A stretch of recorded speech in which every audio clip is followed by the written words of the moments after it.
Greetings,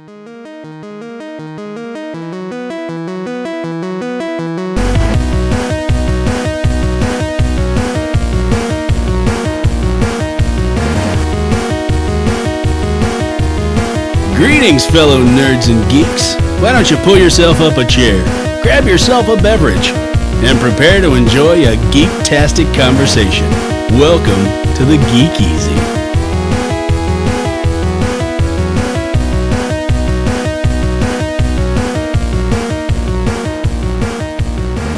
Welcome back to the Geek Easy podcast. This is episode number 74 for November 6th, 2019. I am Pixel Dan, and I am joined once again by Jonathan Leonard.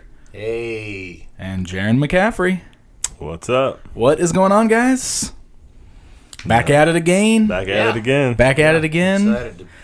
It's a lot less freaky in here. It's a lot less freaky in here now. We are just past the Halloween season. We are rolling into the holiday season now, rapidly.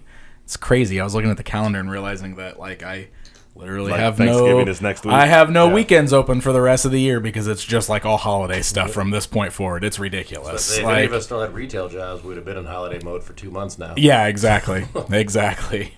But it is here. It's coming fast and furious. But we got some fun things to talk about today. This is going to be Fast and Furious? No, but that can't be true. but there definitely has to be. Christmas. I mean, there is. I'm sure there is, but not today. However, there is another franchise that Jaron's a big fan of that we will be discussing today. One that I'm sure you've been looking forward to talking about. All the thoughts. So I'm excited that we're going to be diving into Terminator Dark Fate on this episode. But before we get into our movie review, there's a couple news items. There's not a lot of things really to discuss, at least that we wanted to discuss on this podcast. And that's how this works, because it's our show, so we talk about whatever we want. Whatever we want. But I guess one of the big topics in the nerd world or geek world or whatever you want to call it, and this is about a week old at this point, but still worth bringing up, and that is that the Game of Thrones creators of David Benioff and D.B. Weiss have announced that they have left their Star Wars project.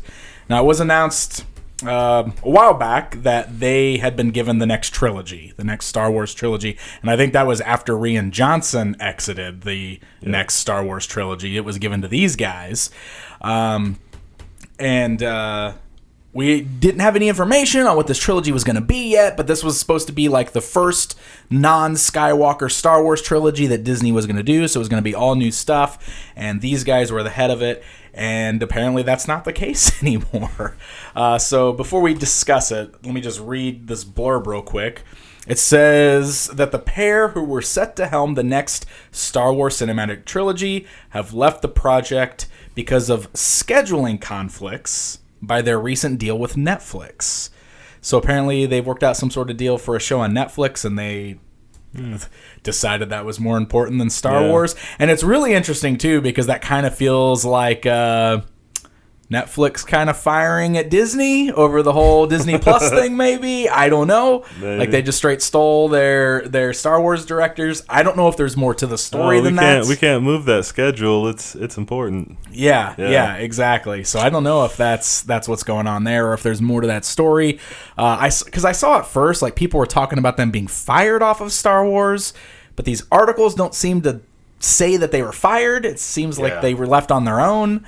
So I don't know if there's more. Remember when news breaks, it's like 90% jump to conclusions. Yeah, absolutely. Facts come out. Absolutely. And then even when facts come out, studios don't necessarily air all of the dirty laundry. Creators don't necessarily air all of the dirty laundry. So who knows? Right. Chances are they just got real busy and it was a big project to take on, and they've got other stuff going on. I don't view it as a particularly good or bad thing. I mean, I really had no opinion on this. Yeah. Like, the news broke, and I was just kind of like, all right, whatever. Like, I have zero expectations for this new movie. I didn't get, like, super excited when these guys got announced, because, I mean, I think we've talked about before, like, John and I specifically didn't even watch a whole lot of Game of Thrones. Yeah. So it's not like I was super amped over this. So I had no feelings one way or the other. The internet, on the other hand, I noticed was kind of... There was like a lot of memes off of this because I guess there was a lot of blame put on them for the last season of Game of Thrones being terrible because they were quickly trying to get away from it to jump onto their Star Wars project. That was for sure the narrative. Yeah. Except that also doesn't make any sense because if they were in that big of a hurry, why did it take 2 years for that season to come out? I don't know. Well, I mean, it's not like they had it sitting in the can for 11 months. And, right. Well, I mean, there was a lot of shooting and stuff. I mean, there were some big battles and bigger scenes than they've had in any of the others. Well, and I guess the narrative was more like, not that they were in a hurry as much as they were bored of Game of Thrones and had this phoned it in because they had this other thing that too much on the side. Okay. Well, also that last season was the first season that wasn't based on a book, right? Like they basically wrote the last that 3 seasons. Oh, the last couple seasons. Yeah. Okay, because I've seen a lot of people saying that too. Like they showed how terrible they were at telling stories when they didn't have a book to draw from and stuff. I don't know. I mean, I don't. Were they the showrunners for the entire run there? Because I thought other guys started that show. I don't know. I couldn't tell you. I was under the impression that they were there for the entire show. This article called them creators. Right. Okay. The creators. Well, they may have been. I knew some other names from some of the earlier seasons, but they could have just been like regular directors or something like that. Okay. Too, yeah. So. Well, I watched all of Game of Thrones, and I stopped enjoying it. Like, I don't know, season 3. They did a bunch that was still based on books that I didn't enjoy. Yeah, okay, so. all right. I would contest that they weren't that prolific of storytellers when they were basing it. I only saw the first 2 seasons, and I stopped watching it, and it was just that whole. And that's the reason I stopped watching, because I just kind of got bored with it after a while, and it was kind of one of those shows that to me existed to frustrate you into watching more of it. Like every time I started to like a character, that character would be dead within 3 episodes. Oh, yeah, and yeah. Everybody who was like a mainstay outside of Peter Dinklage and maybe a couple of other, like I liked Daenerys' story for the whole time I was watching it. I liked Peter Dinklage's story for the whole time I was watching it. But for the most part, I got bored with everybody who stuck around for the whole time, and the people that did excite me didn't last very long. And so every time I started to really get into something, and they would just take it away from me, and I'm like, all right, like, am I just watching this for revenge on the characters that are killing the characters I like, or because that's basically what happened. I stuck through until Joffrey died, and then I couldn't. Oh. I didn't have any motivation to keep going anymore. Yeah. Like, I hated that kid, and I couldn't wait to see him die. And then he did, and I was like, all right, I feel like my mission here is done. Yeah, I can do that. That's funny.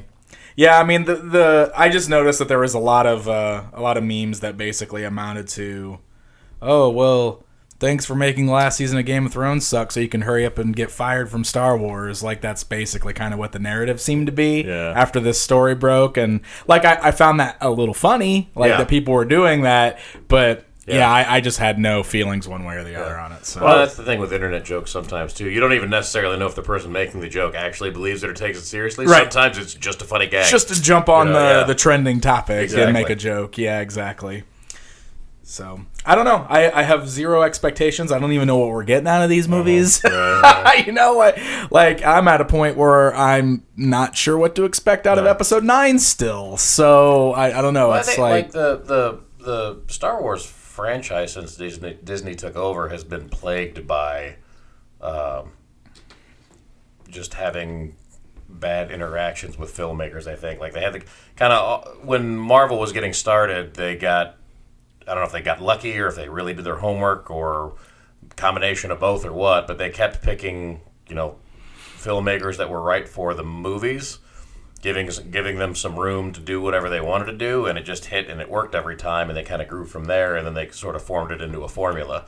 And the Star Wars movies, they seem to kind of start with a formula, and then they try to, peg the same style of, like, younger up-and-comer or a guy they can grab from TV and or whatever else, and they've had more fails than hits so far.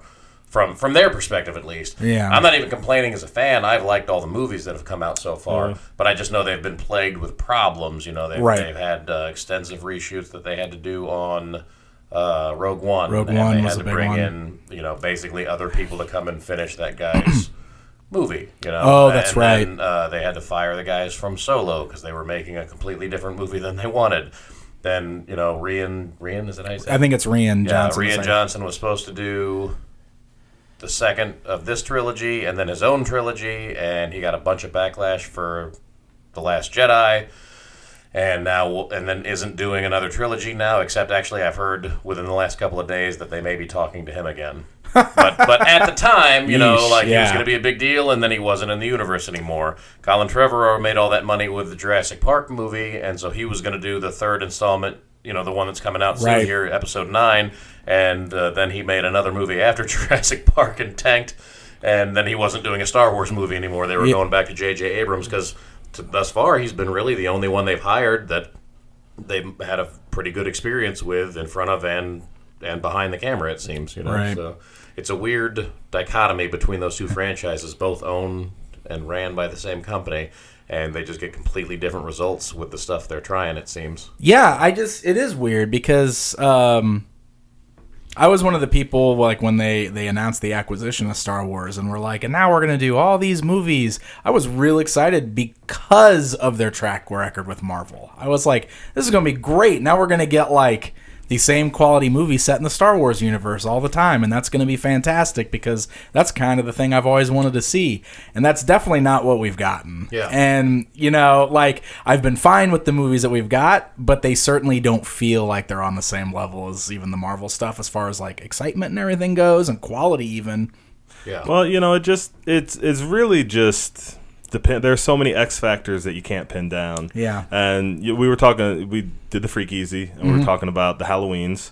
I watched makings of for H2O and for Curse of Michael Myers. And Curse of Michael Myers is terrible, and everybody knows it's terrible. And when you watch the making of, they all blame it on, oh, we got this note last minute, we had to change this, we lost this actor, Right. they can't, the studio sent us notes on this, and we had to change this, we had to reshoot, all this stuff.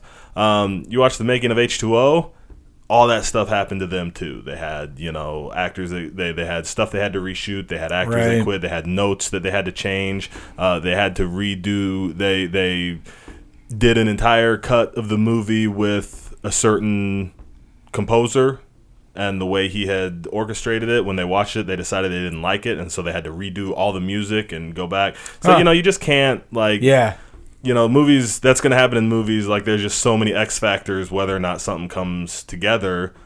You can't, like, the same way, like, those problems didn't ruin H2O, but they're blamed for ruining 5, Right. Recipes for success don't necessarily work. Exactly. Because the narrative tends to be, you hear about, well, the studio got involved and, this didn't work out, that didn't work out, whatever. And sometimes that is a bigger problem than others, for sure. Some studios, it's a bigger problem than others, for sure, I would think. But at the same time, like you're saying, like, really all big budget Hollywood movies, like studio movies for the last decades, that's how they're made. Yeah. Well, I'm also saying, though, like, the same way, like, certain disasters don't affect movies the same way. Like, the recipe for success doesn't work the same way. Okay. You know what I mean? Yeah. Like, how many movies tried to recreate what Pirates did? Yeah. Even like 2 or 3 of the Pirates tried to recreate what Pirates did, and it just didn't quite come through the same way. Yeah. It didn't land the same way. So there's just, you never know what X factors are going to make a difference in anything like that. Yep.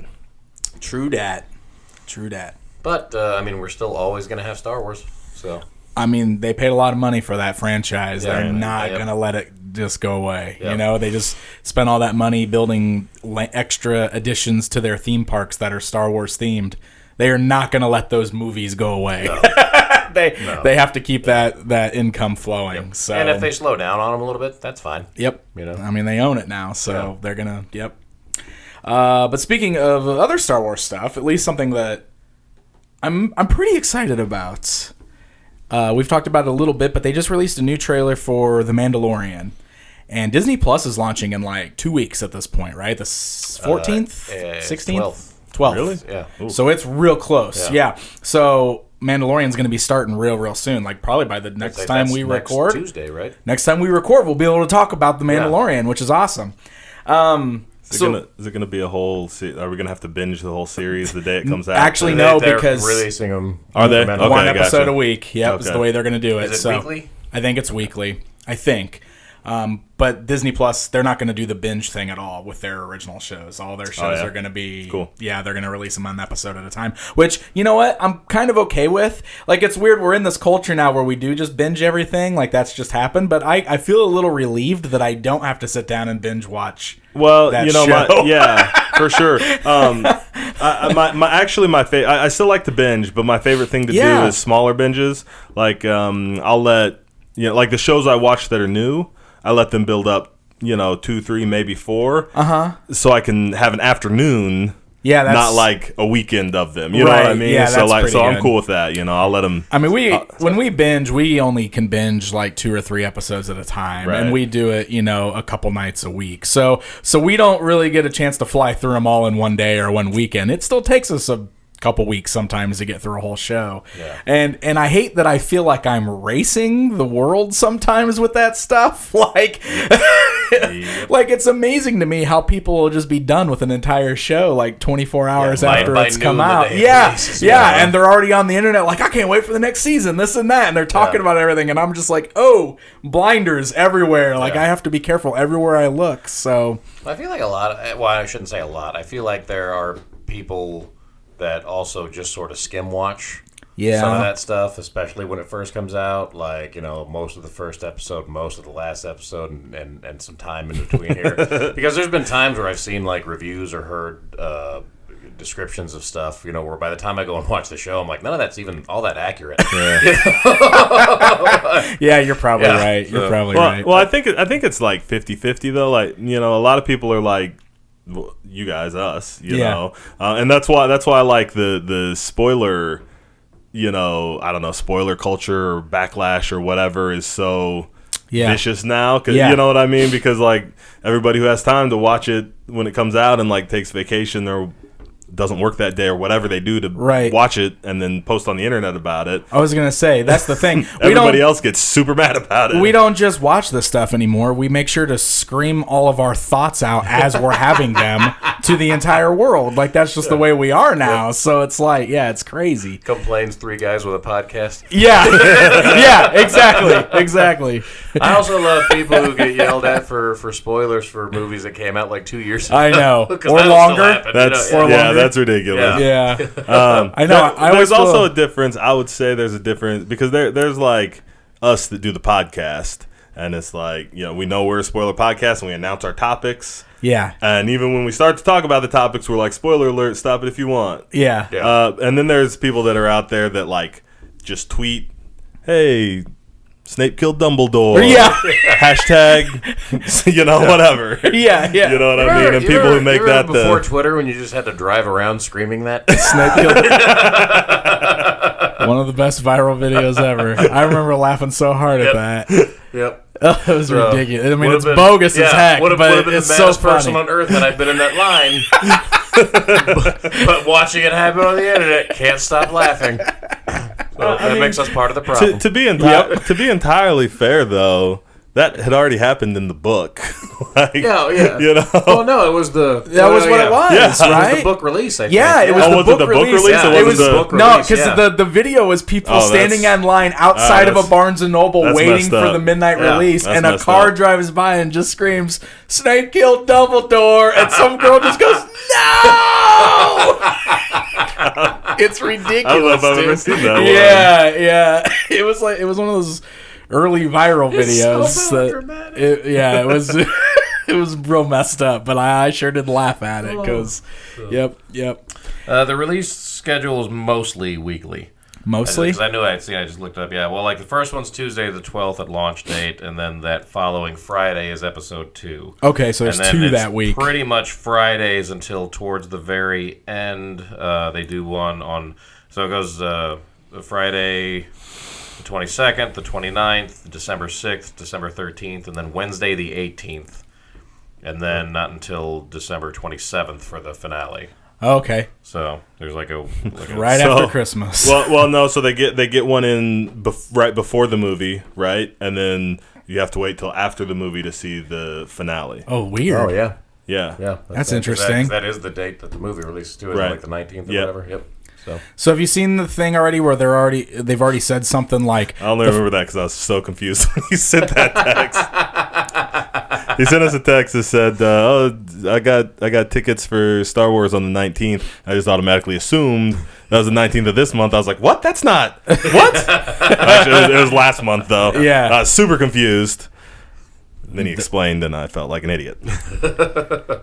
Did you see Disney has already said that the first episode of The Mandalorian is supposed to be like a huge spoiler for the state of the Star Wars universe at that time, and I don't know what that means. I don't even know, like, that's it. It's just a weird way to word that. It means They're somebody's going to talk about Emperor Kylo Ren. but this has taken place before the episode 7, 8, 9. That's why it's such Right? a big deal. Yeah.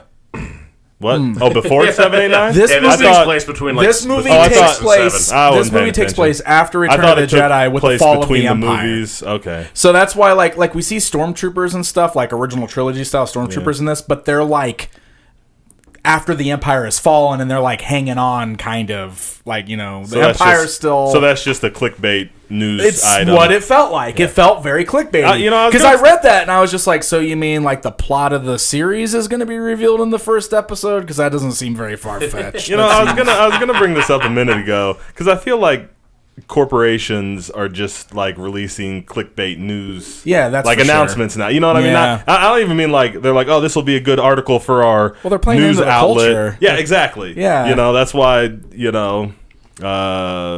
what's his name? James Gunn fired. He's fired. He's gone. Everybody.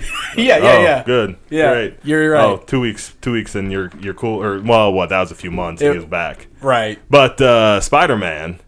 Nope, we can't reach an agreement. Uh-huh. 2 weeks, we're cool, guys. Never mind. Probably wasn't ever as bad as our articles made it out to be. Actually, they got it on both ones. They're like, just no more Spider-Man. He's fired. Spider-Man's back. I saw a headline that was saying either Sony or Disney had kind of blamed the media for overblowing those contract negotiations in the first place, which I'm not gonna feel sorry for Disney or Sony because the media mediated them. But that's right. But that's also exactly what we said as soon as that news came out. Yeah, I was like, maybe not, but also this is brand new and there's plenty of time, so who knows, Yeah. All right, hey, so in this trailer, there was a couple things I wanted to point out that I'm going to get real weird, nerdy, Star Wars style. So, riding weird, nerdy. Yeah. So, first of all, I do love the look of this show already. Like, it just looks very cinematic. Star Wars and cinematic, and it has a very original trilogy feel just because of, I don't know, like the location. I mean, I don't know, it looks like Tatooine or another Tatooine-esque planet, which, I don't know, like, we see that a lot, but whatever, it looks cool. There's like Ugnaughts in the trailer and other like familiar alien species, and that's really neat. The Mandalorian's got like that fork-looking gun, which is totally a nod to Boba Fett's first appearance in the holiday special, the animation, because he was carrying that thing. So that's cool. I think it looks awesome, and I'm really excited for it. But I'm going to get like a little nitpicky about something in this trailer that happens. So he's a bounty hunter, and cool, that's awesome. And like he gets his prey or whatever, the guy he's hunting, and like carbon freezes him. And so like I immediately just go back to the movies and I'm like, all right, hold the phone. Like, okay, carbon freezing, that's cool. It's a neat nod to Star Wars. But in Empire Strikes Back, like that wasn't like a thing that they did to people.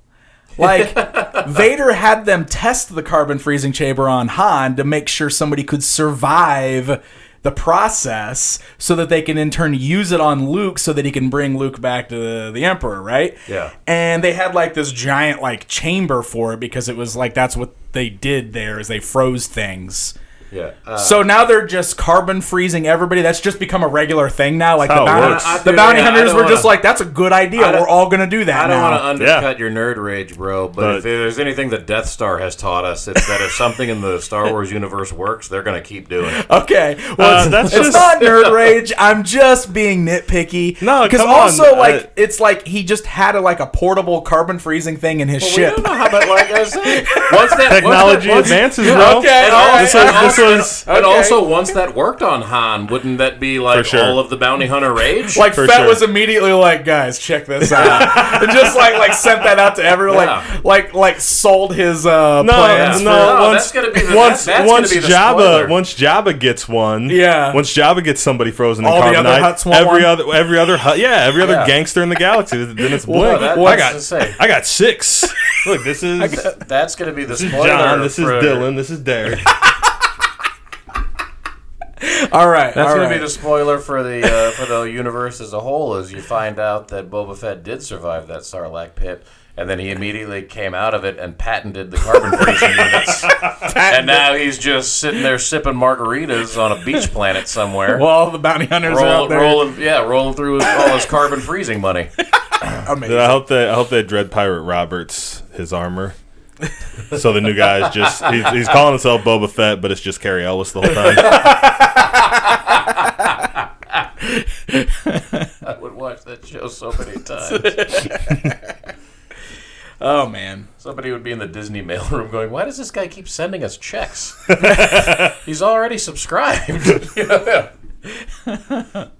Well, I'm excited for it, and we'll get to talk about it on the next episode. So that's going to be sweet. Bring on Disney Plus. Was that the only episode? That's the only thing specifically I wanted to bring up, the carbon freezing thing. I think everything else about it looks great, and there's still a good amount of mystery to it, which I appreciate. Like they're showing a lot of like quick glimpses of things, and they still haven't like given us this character's real name or shown his face or anything. I mean, like we know the actor, but still they haven't. Like I like that.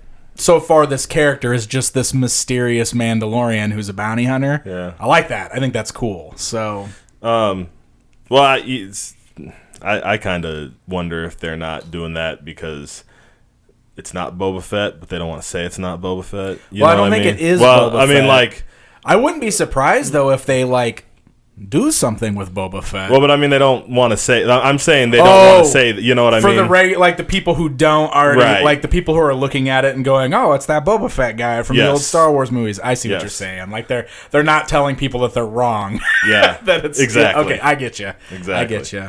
I also want to point out. I think it looks like it's got a real Western vibe to it, and I think that looks awesome. And like they keep showing they keep showing the Mandalorian character, like quick drawn people. Yeah, and I think that looks awesome. That's going to be one of the cool things Like, about I'm not confused having. about that. That's going to be one of the cool things about having Jedis in a Yeah. movie, right? Like we just get to see that sort of side of the Star Wars universe, which is awesome.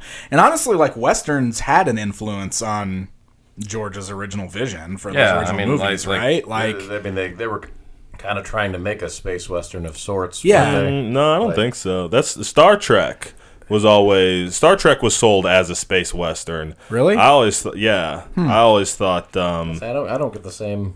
Oh, definitely. Star Trek never had quite the action-y. he definitely did not deliver anything close to a space western, but that's what he sold. That's what he sold the story on when he was trying to get it like produced or whatever. He was like, "Oh, it's gonna be a space western," and then they were like, "Okay, cool," and then he made Star Trek instead.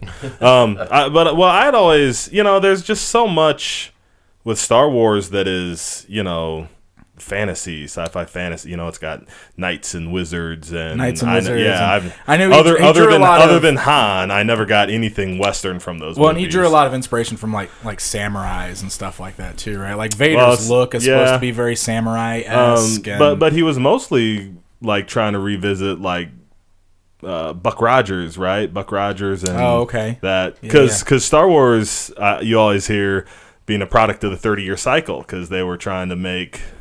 He wanted to make Buck Rogers. That's why they were making Indiana Jones because it was kind of like the old cereals and pulps and stuff like that. Yeah, like the pulp stuff. Yeah, totally. Dude, the cast list for the show is bananas. Yeah? Like Nick Nolte's in this thing.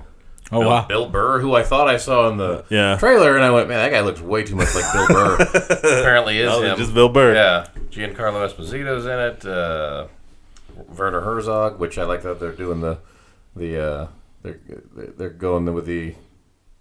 Remember when Episode 7 started and it was all Max von Sydow talking? No. They just kind of hone in on scary German guy giving you the overview, and then the trailer here does the same thing. They just had to go find a different scary German guy.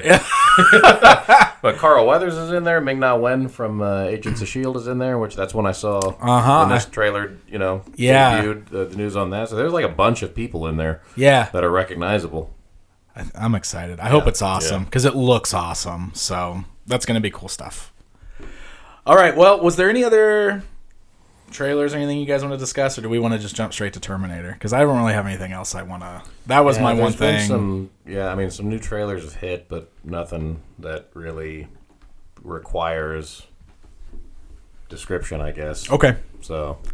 Well, then I want to turn it over to Jaren to kick this off then, because this is you described this as like this was your most anticipated movie. Yeah. This is like Terminator is not even of the year, just his most anticipated movie. Well, Terminator is your franchise since Genesis. Yeah, this is your franchise since Genesis. So this is like your franchise. Yeah. So I'm gonna let you kick this off, and of course, as we talked about before, we're going to go full spoilers on this. Full spoilers. If you have not seen Terminator Dark Fate and you don't want to be spoiled, come back to this part of the episode. Just go see Terminator Dark. If you haven't seen Terminator Dark Fate, why not? Watch the movie. Yeah, go watch the movie. Come back and press play. We'll be here. Yep. Go watch the movie. It's awesome.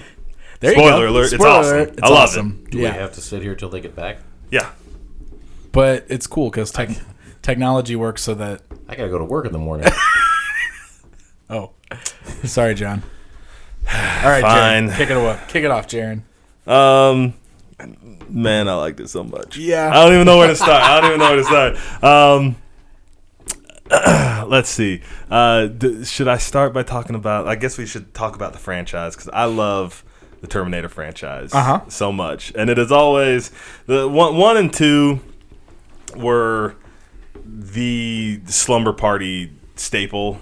Yeah. On the Freakies, we talked a lot about the horror movies and stuff I watched on slumber parties. Right. But I wasn't allowed to watch those. I was allowed to watch the Terminators. So, like, we had the Terminator in my house. We had Terminator 2 in my house. I watched those movies so many times. And so I still get that, like, nostalgia bump from them. Totally. But I also just love those freaking movies. Yeah. I love Terminator 3. Yeah? Terminator 3 is so good. And everybody out there right now who thinks they don't like Terminator 3, they haven't watched it. Kind of so underrated. Good. So good. They just haven't watched it, or they don't remember. You don't remember. It kind of when it hit, it was like it was after True Lies, when all action movies had to have like some comedy in them. So they leaned a little heavier into like a comedy, kind of funny action tone that doesn't quite feel right with the Terminator, because he's emotionless robot, not supposed to have comedic timing, which he does a lot. Okay. So like I think at the time it felt off, didn't feel right. But anybody who thinks that, they're wrong. Awesome. By the time they got to the end of that movie, blew my mind. Yeah. Yeah. Like that's one of the strongest finishes ever in that franchise. Yeah. Of anything ever? Yeah. Beyond that franchise, I would agree with you. Yeah. Like, it's awesome. I love it so much. But it doesn't exist anymore. It's been wiped. It's been wiped out. It doesn't. Salvation is. I try to make myself like it. I try really hard, man, and I really appreciate, because they're trying to do it backwards, right? Yeah, like they contrived the least sense a story could possibly make to bring somebody from the past to the future, and it's interesting because they've been sending people back every time, and this time they're bringing somebody forward. Yeah, good idea. It doesn't work. There's a lot of fun things you can say about it, but they don't come together when you watch. I never saw this one. I liked. I like Anton Yelchin, who we lost way too soon. Yeah. So I always kind of remember that part of it fondly. I like Christian Bale. He was also not good in that. Well, not I like Anton Yelchin, but he's a great. Christian Bale's not great in that. Christian Bale is not great in that. Nothing works in that. And did you know it's directed by? It's a Mick G movie. Yeah. Yep. I was so disappointed. I don't know if I didn't know or forgot or what. I'll positive spin this for you. No. No. Terminator Salvation may be why Mick G had to run to Netflix to make The Babysitter. No. Okay. There you go. So you're welcome. I mean, I'm not saying nothing good came of it. Well, when they did the scene with the T-800s at the end, and you got the de-aged Arnold Schwarzenegger, I remember kind of marking out for that because I thought that was pretty cool. And the de-aging thing was much newer then. Yeah. So you didn't see it all the time, so that was kind of fun. It's pretty good too. I think that for being like a first big outing of that technology, I was impressed. It's the only prequel I can ever think of that takes place 30 years after the movie. Man, that's it's prequeling. Oh yeah, that's like that's super weird. Yeah, you don't get that much because I always refer to it as a prequel, and I'm like, what? I can't even form a new thought after trying to reconcile that. And it gave us that wonderful behind the scenes clip of Christian Bale going nuts on that poor lighting guy. Oh, that's right. That's where that came from. Yeah. So we've always got that, I guess. Oh my God. Hey, did I ever show you the deleted scene from 3 where there's like they're advertising the Terminator to like the government? It's this whole like propagandist press release type thing, and it's talking about, like, it talks about the hunter killers and the AI that they're developing and all this stuff for the company that it is, because by 3 it's not Cyberdyne anymore. So the company that it is now, still developing all this stuff, still calling it Skynet. They're advertising all this stuff, and they kind of present it as like a back to the, or like a possibility thing where they're like, and once we have this technology, we'll be able to expand it, and we're even doing research on creating, androids. And then they've got Arnold, and he's like, he's dressed in like a military uniform, and he's like jogging on this treadmill, and he gets off the treadmill, and he's like, "Hey, I'm so and so." And he's got this like real bad like Texan accent. And, he's kind of talking about how, like, they're using me as the model, as a superb fit human being to do all this. That's amazing. Well, and then they totally, because one of the, like, 5-star generals that's watching this turns to one of the other guys, and he goes, yeah, this all sounds cool, but that guy sounds like an idiot. The robots won't sound like an idiot, will they? And one of the guys looks at him and just goes, "We can change that." And it's just like, I loved it. I'm glad they didn't put it in the movie, but like to watch it. Oh yeah, that's hilarious. So then we have, so After Salvation is terrible, and it's just bad. It's just I've never seen it. I kind of want to now. I just literally just watched it today. It had a real crappy toy line, I remember, that warmed the pegs at Toys R Us. Yeah, it was bad. And Genesis, I thought I liked I thought that I liked Salvation better than Genesis, but I don't. Genesis is the one where they completely alter the timeline. Yeah. And Genesis is also not good. We talked about Genesis on this podcast. Yeah. We all watched that together, and I think at the time we felt like we liked it. I walked out of that movie enjoying it and haven't seen it since, and so I still have positive impressions, but like I will say, like, even like several weeks later, there were things I could go back and be like, well, I'm not sure about this and that, so I don't really know where it lies on my list right now because I haven't seen it since theaters, and I feel like I probably don't like it as much as I thought I did. Yeah, I've watched it several times. Yeah, and it's one of those that it's not an overall bad experience, but man, is that Kyle Reese no Michael Biehn, and man is Emile, what's her name? Emilia. Daenerys. Yeah, Daenerys. Daenerys. Yeah. Man is Daenerys, no Linda Hamilton. And that's the thing. Like, that movie definitely had some cool ideas, but it was also definitely, like, horridly miscast through and through. Yeah. That guy that plays John Connor is just the worst. He ruins that whole movie for me. I just don't. It's bad. Yeah. It's so bad. Well, it's got a bunch of, like, pretty decent actors that don't fit their roles at all. Right. Yeah. The action's interesting. The kind of storyline is neat. I think they get a little into the weeds where they're just like oh, timeline, whatever. We'll bounce back and cut off the first movie in the opening sequence, and then I'll send you guys 14 years into the future for no reason. Like, yeah.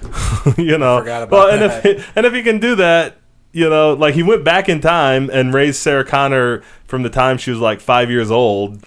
Right. So like, why didn't they just jump around then? Why'd they wait 5 years and then send somebody? I don't know. It just didn't make. It's dumb. I don't like it. I don't like it. I don't like the Terminator in that one.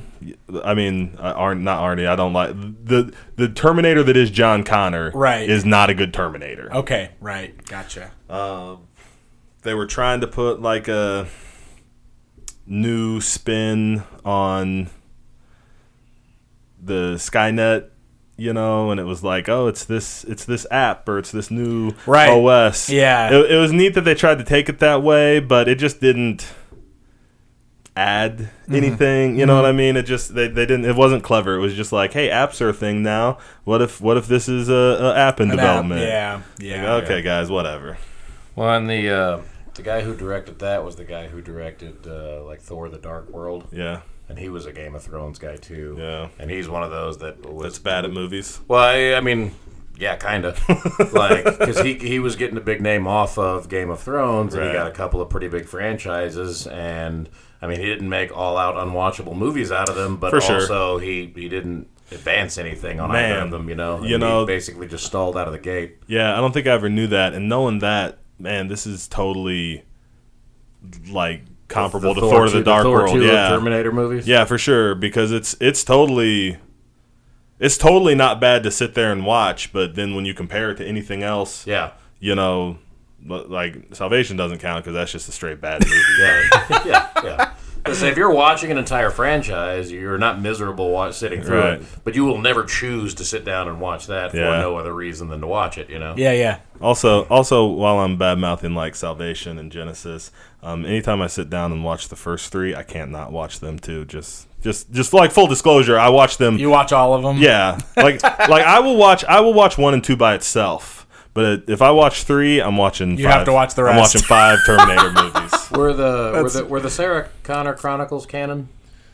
No. Okay. No, they weren't. I mean, as much as anything can really be canon. As much as anything past 2 is canon. But those were good, weren't they? I loved the Sarah Connor Chronicles. I'm glad you brought that up because I was just thinking along the lines of movies. I loved the Sarah Connor Chronicles. I'm mad that they left on a cliffhanger and then got canceled. That's the worst. Well, yeah, that's for sure. Worst. But that movie was about that. I have the feeling that show was about to jump the shark real hard, because like there was the last like I remember watching the last 3 episodes going, but this is not. Please, no, this is not. Don't do that. Oh, don't do that, because there was like that they suggested that there was like good robots and bad robots, and like there was a good AI and a bad AI. Yeah, and then they sent and there was Skynet versus Jarvis. Yes, something like that. And then they like the cliffhanger. I'm just gonna spoil it because I don't care. They sent like John Connor in the show gets sent off to the future.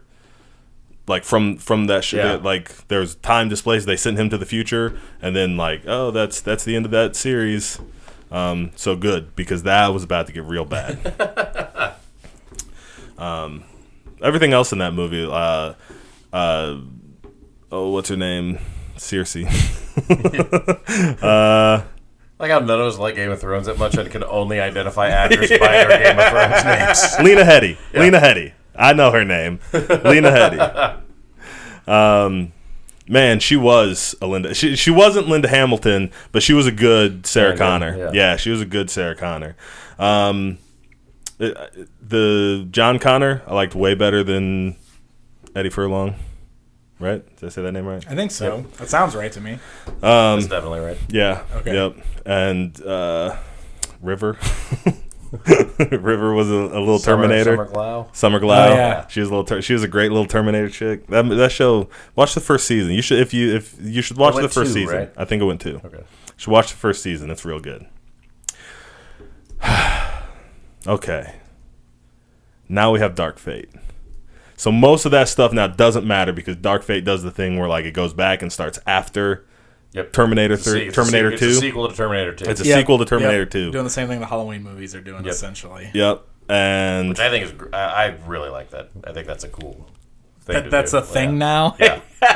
Well, and as we learned from the Freakeasy, apparently it has been a thing for at least 20 years. Oh yeah. I don't love it as a practice.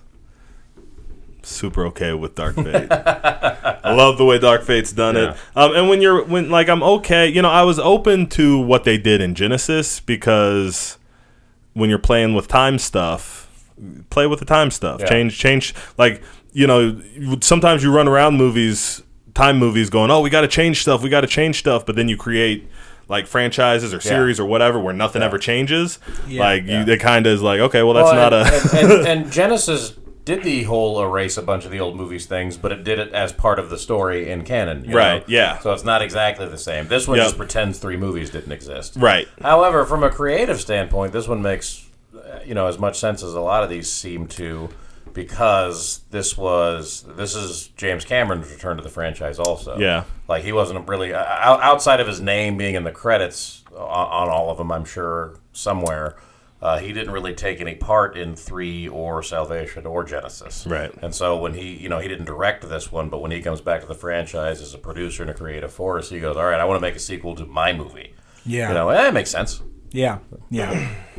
All right. So this movie opens with one of the most emotional scenes I've ever felt in a movie. Man, what a great opening. Too. What a killer opening. Dude, from the moment that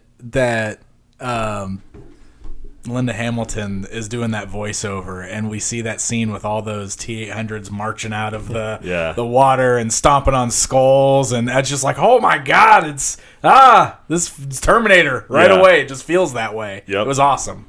Yep, it was so good. Yeah.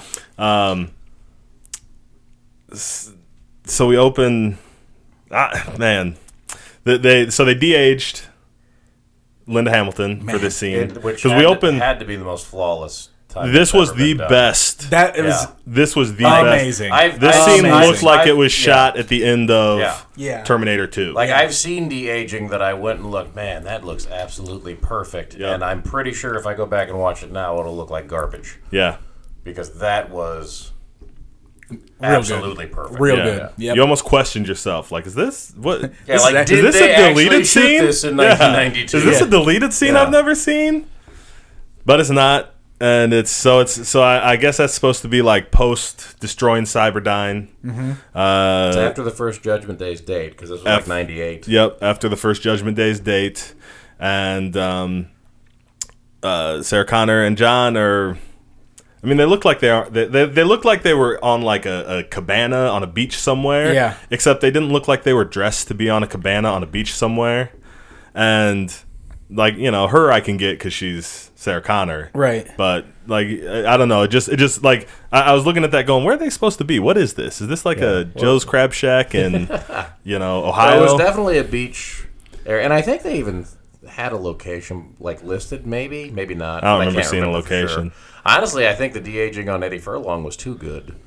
Because, the Terminator 2 was like 92. Yeah. This was like 98. You change a lot between 90. When you're 12 in 92, you look a lot different in 98. Yeah. But he still looked exactly the same almost as he did in Terminator 2, Yeah. But he was like, they didn't really close in on him that close either or anything like that. But yeah, he could have been covered in zits. Who knows? But Terminator just walks up straight and shoots John Connor dead. Yeah. On the spot. Yeah. Oof. My heart dropped, dude. My mouth just like my jaw dropped open. Yeah, and I was like, what? I couldn't believe what I was watching, man. Was that a de-aged Schwarzenegger? Because it didn't even look like it looked like it was supposed to look like Schwarzenegger. Yeah, it didn't look like actual Schwarzenegger. You know what I mean? Yeah, it was a de-aged Schwarzenegger. Okay, and then she kind of described it as they had sent multiple Terminators looking multiple points looking for John Connor. Yeah. So this one was just there to play out his mission, even though at this point his reality had already cease to exist. Yeah. I've got so many thoughts on a time travel movie. I don't know when to start interjecting them, or if we should wait till we kind of go through the whole movie and then come back, or if we should talk about them as we go. Are we going to go through the whole movie? I wasn't going to go through the whole movie. I just needed to talk about that scene specifically. Yeah. Well, I didn't know we need to go by scene, but I figure we're at least going to talk about where the movie's going. You know? Well, if you got something to add, go ahead and say it. Maybe it'll lead us through, because I just love every minute of this movie. There's just so many concepts in this that I think the movie does a great job of introducing new ideas or fleshing out old ideas without actually focusing on them as the crux of some of the stories. Like the idea that they sent back multiple Terminators to different points in time to get this job done, but even when they change time, because when we get to the point where we start to learn about the Terminators that have come back in this one and who they've come back for and all that stuff, like Cyberdyne isn't a thing. Right. And it wasn't Skynet. It's called something different now, and it came about in a different way now. But even once the future has been altered and this different path is taking place, there's still these Skynet Terminators that are coming back that are just showing up.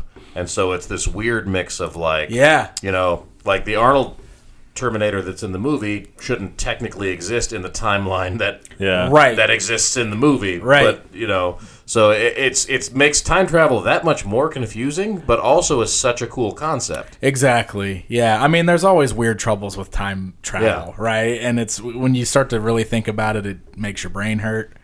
So, like, the idea is that, like, well, he had already been sent back in time to this certain point in time, so that's why he showed up there. Except technically, since they altered the timeline, he shouldn't have ever been sent back in time. So he shows up in 98, but it's like a new 98. Yeah. So it's one of those weird things where I guess you have to explain it as, like, it's a branching timeline or something like that. You've created an alternate and also, path, like, that would mean that other Terminators are coming in. I mean, there's a 2004 Terminator that showed up to kill a John Connor who's already dead. What did he do? The whole time, How many Schwarzeneggers are just roaming around this looking for John Connor? That's crazy to think about. So that on one hand, it's basically the Back to the Future model of time travel, where like if you change it and then you come back, like it's just, you're in the different timeline. Yeah. And like you're back there. So, like, the future, like, nobody from the future who comes to the past disappears. Right. Okay. Gotcha. Right? Yeah. Except Marty, right? No. That's backwards. That was That's the other way backwards. around. So if you come back, right? Yeah. If you come back and alter yourself out of existence, which in that theory, then these Terminators wouldn't have come back. Boy, we're gonna ruin this episode. I was gonna say, there's just so. Let's just pause that. Let's just on. Yeah. That's fine. So we get the new. So what you're touching on, we get the new Terminator timeline, right? So we get the. I don't remember any of the names for the new people. No, me neither. So. Grace was the... Grace was the enhanced woman who comes back. Yep. Yeah, and wasn't it just Danny? Wasn't her name Danny? Yep. Yeah, the main character's name was Danny. Good job, guys. Well, it's his name. it was easy. Yeah. Because her name was like Daniela or something like that. Right. And she was like Danny. She always corrected them every time they said her full name. And Sarah Connor, that was one of them. That was one of them. Yeah. I got that one. So Grace comes back to protect Danny, who's this target for this new Terminator. The target for the new Terminator. Yeah. The new Terminator I love it. It's phenomenal. Yeah, I really like the design on that because I don't feel like there's a lot of places you can go from the T-1000. Like, right. And in point of fact, even in the future, some of the ones that they have in the future scenes kind of annoy me. Because they just seem like there's just weird tentacles spewing out everywhere. Like, there's a point where there's absolutely no way anyone could survive. 47 people could come into contact with one of these things, and not a one of them would walk away after 9 seconds. Right. Like, they could have just kept being robots. Yeah. That looked like the humans had a chance or anything. However, this one is basically just a T-800 wrapped in a T-1000. Yeah, that's awesome. It's almost like both of them combined. Well, right? which is what the Terminator was in 3. Which is a great idea. In 3, they didn't split. In this one, they can split apart, and there can be two. Yeah, like the endoskeleton can come out, and then the liquid metal portion can go on and keep doing stuff. Right. Like the first time he did it, I was like, "What in the f is even going on here? Oh, this is bonkers." Yeah. But then that happens multiple times throughout the movie, and it was very cool. Yeah. I liked it. Yeah. So there's like a new Cyberdyne, basically, right? Yeah. Like that's the way they explain it. It's not, like Cyberdyne never comes into existence, but someone else creates AI. Legion is what they call it, which is a really interesting, I don't know what the word I'm looking on, but basically it's like an interesting storytelling method of we're just doomed to kill ourselves no matter what happens, that's basically right? the end of 3. Yeah. And that's the one of the even though this movie erases 3, it totally still plays off of the point of 3 by the time you get to the end of it, is the fact that you can't really stop this from happening. You can change things, you can move stuff around, but the fate is still the fate at some point. Yeah. Well, and all the fate is the fate. Yeah. That's the whole point of 3. The whole point of 3 is that you can't escape your. So the whole point of 3 is to undo the lesson that we learned at the end of 2, which is that you can change your fate. Yeah. In 3, you can't change your fate because he meets that chick and he realizes that he would have been with her anyway. Because he met her the night before Terminator 2 happened. He met her and made out with her at some party, and so he would have known her and probably been with her anyway, going into the future. And now they're at the future, and you can't. They're back together again. Mm-hmm. Uh-huh. And then totally they get to the end, and you can't escape the fate. Judgment Day happens. Gotcha. So good. Gotcha. Yeah, so good. But what I like about this one. Because they imply in that one they make the implication, that you can't escape Judgment Day; it's inevitable. Then it's still they still call it Skynet. Cyberdyne Systems isn't a thing, but they still call it the AI Skynet, which is interesting that they made that choice. So I like that because if you had a different company making something, they're going to call it something different. So, okay, yeah. So the fact that they changed the name now and it's a whole new thing, I like that. Yeah. Yeah. I dig it. We didn't really see. I think it's funny that they still call the Terminators. He's a Rev 9. That was the model they referred to. Yeah. Yeah. So it's completely different naming conventions for him. I dug it. Yeah. Okay, so we've got Grace, who is this enhanced human, and she comes back to fight the Terminator to protect Danny. Sarah Connor shows up.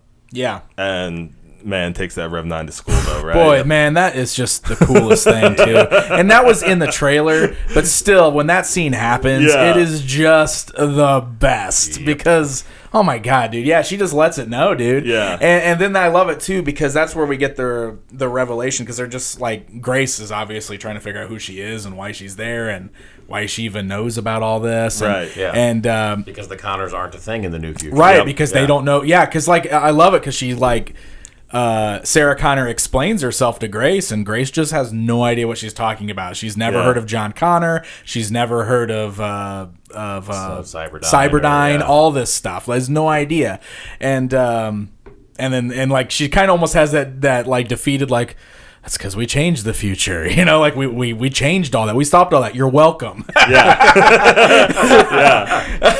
I saved 7 billion lives.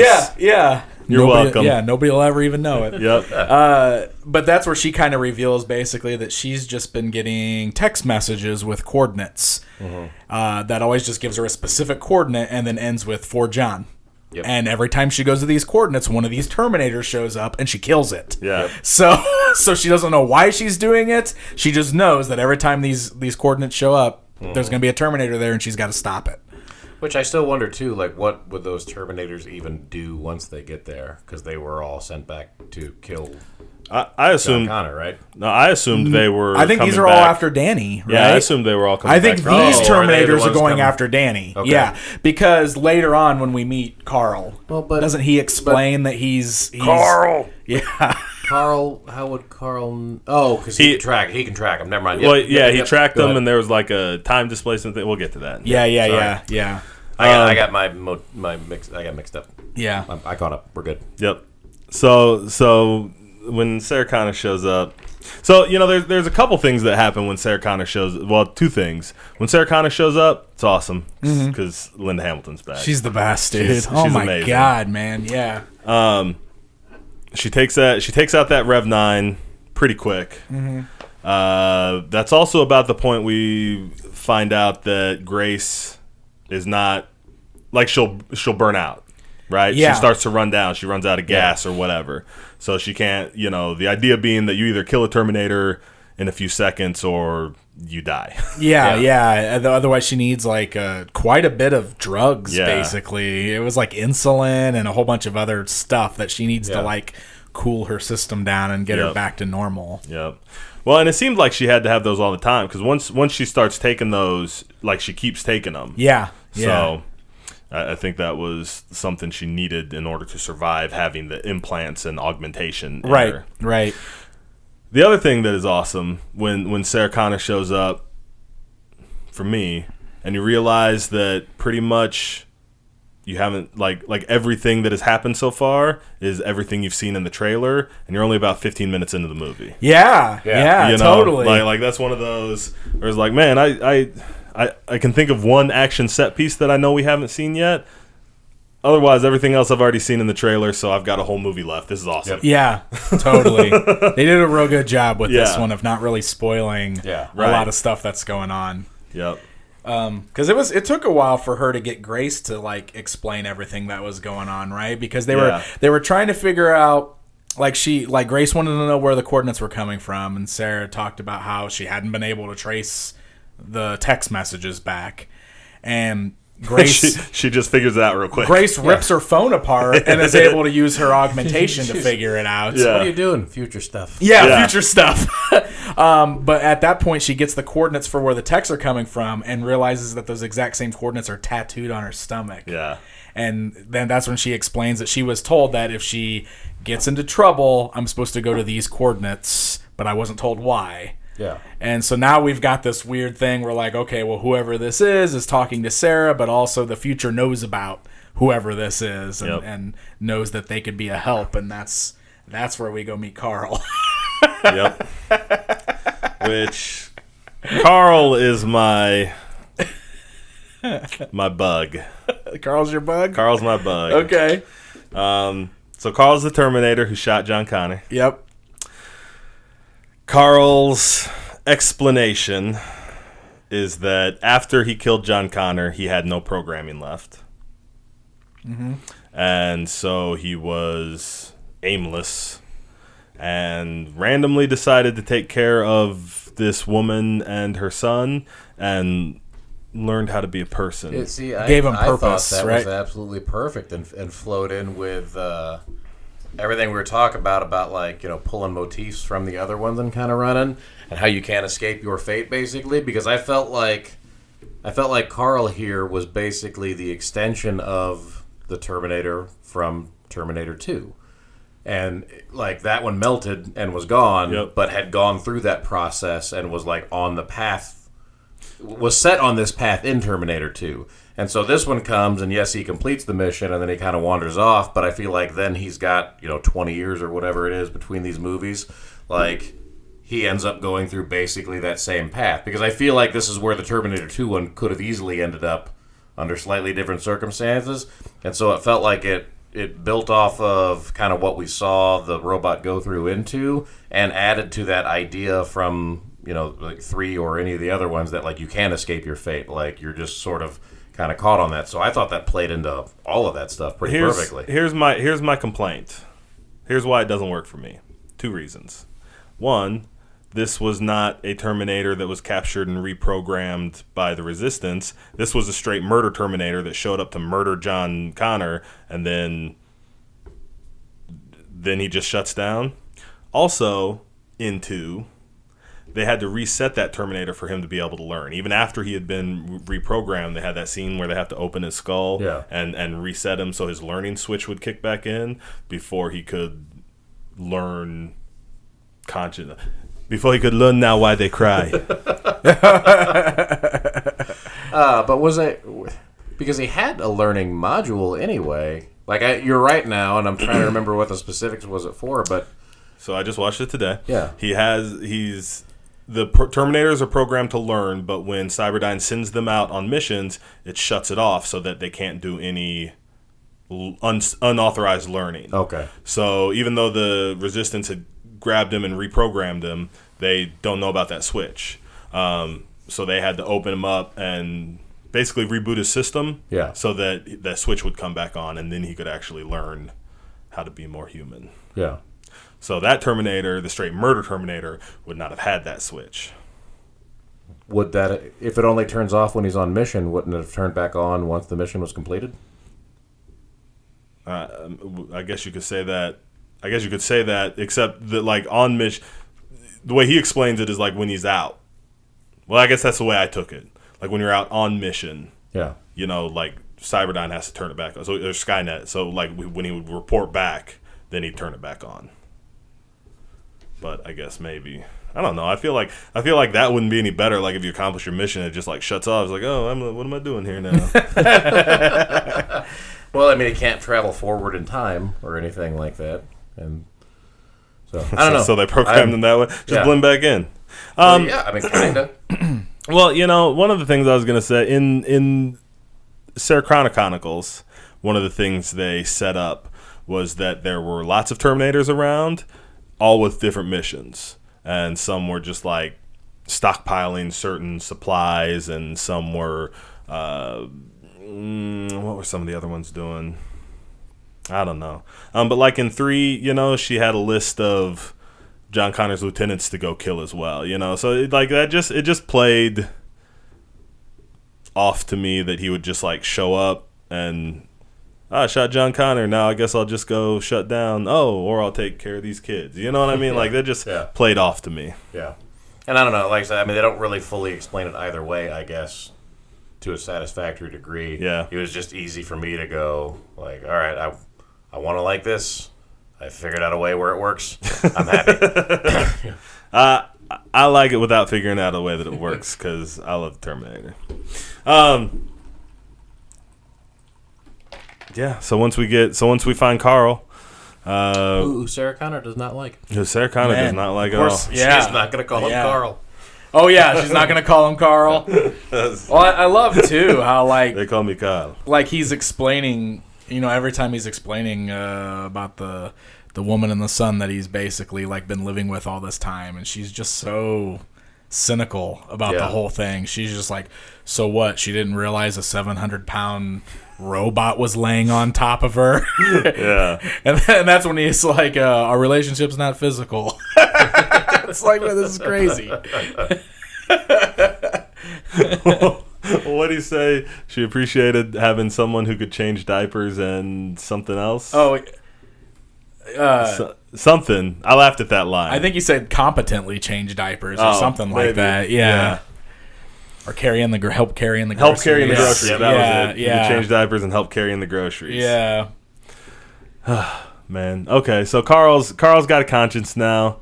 Because he had no purpose after his programming stopped, so caring for this family gave him purpose. So he started messaging Sarah, hoping to give her a purpose again. And she can keep destroying these Terminators, and that'll give her a purpose. Which he basically had a way to track when, like, there would be some sort of disruption in the Force or whatever they call it in this movie, that he could track and figure out when it was coming, and so he could let her know. I just want Danny to do all of Ben Kenobi's lines in the Arnold voice. The Sand people walk side by side. No, single file. Single file. That way you don't know how many there are. Oh, goodness. Was your father's lightsaber? It's the weapon of a Jedi Knight. I'm making this movie. We're gonna shoot. We are gonna shoot this. That'll be another one of our Arnold projects. Yeah. All right. Use the Force. Do it now.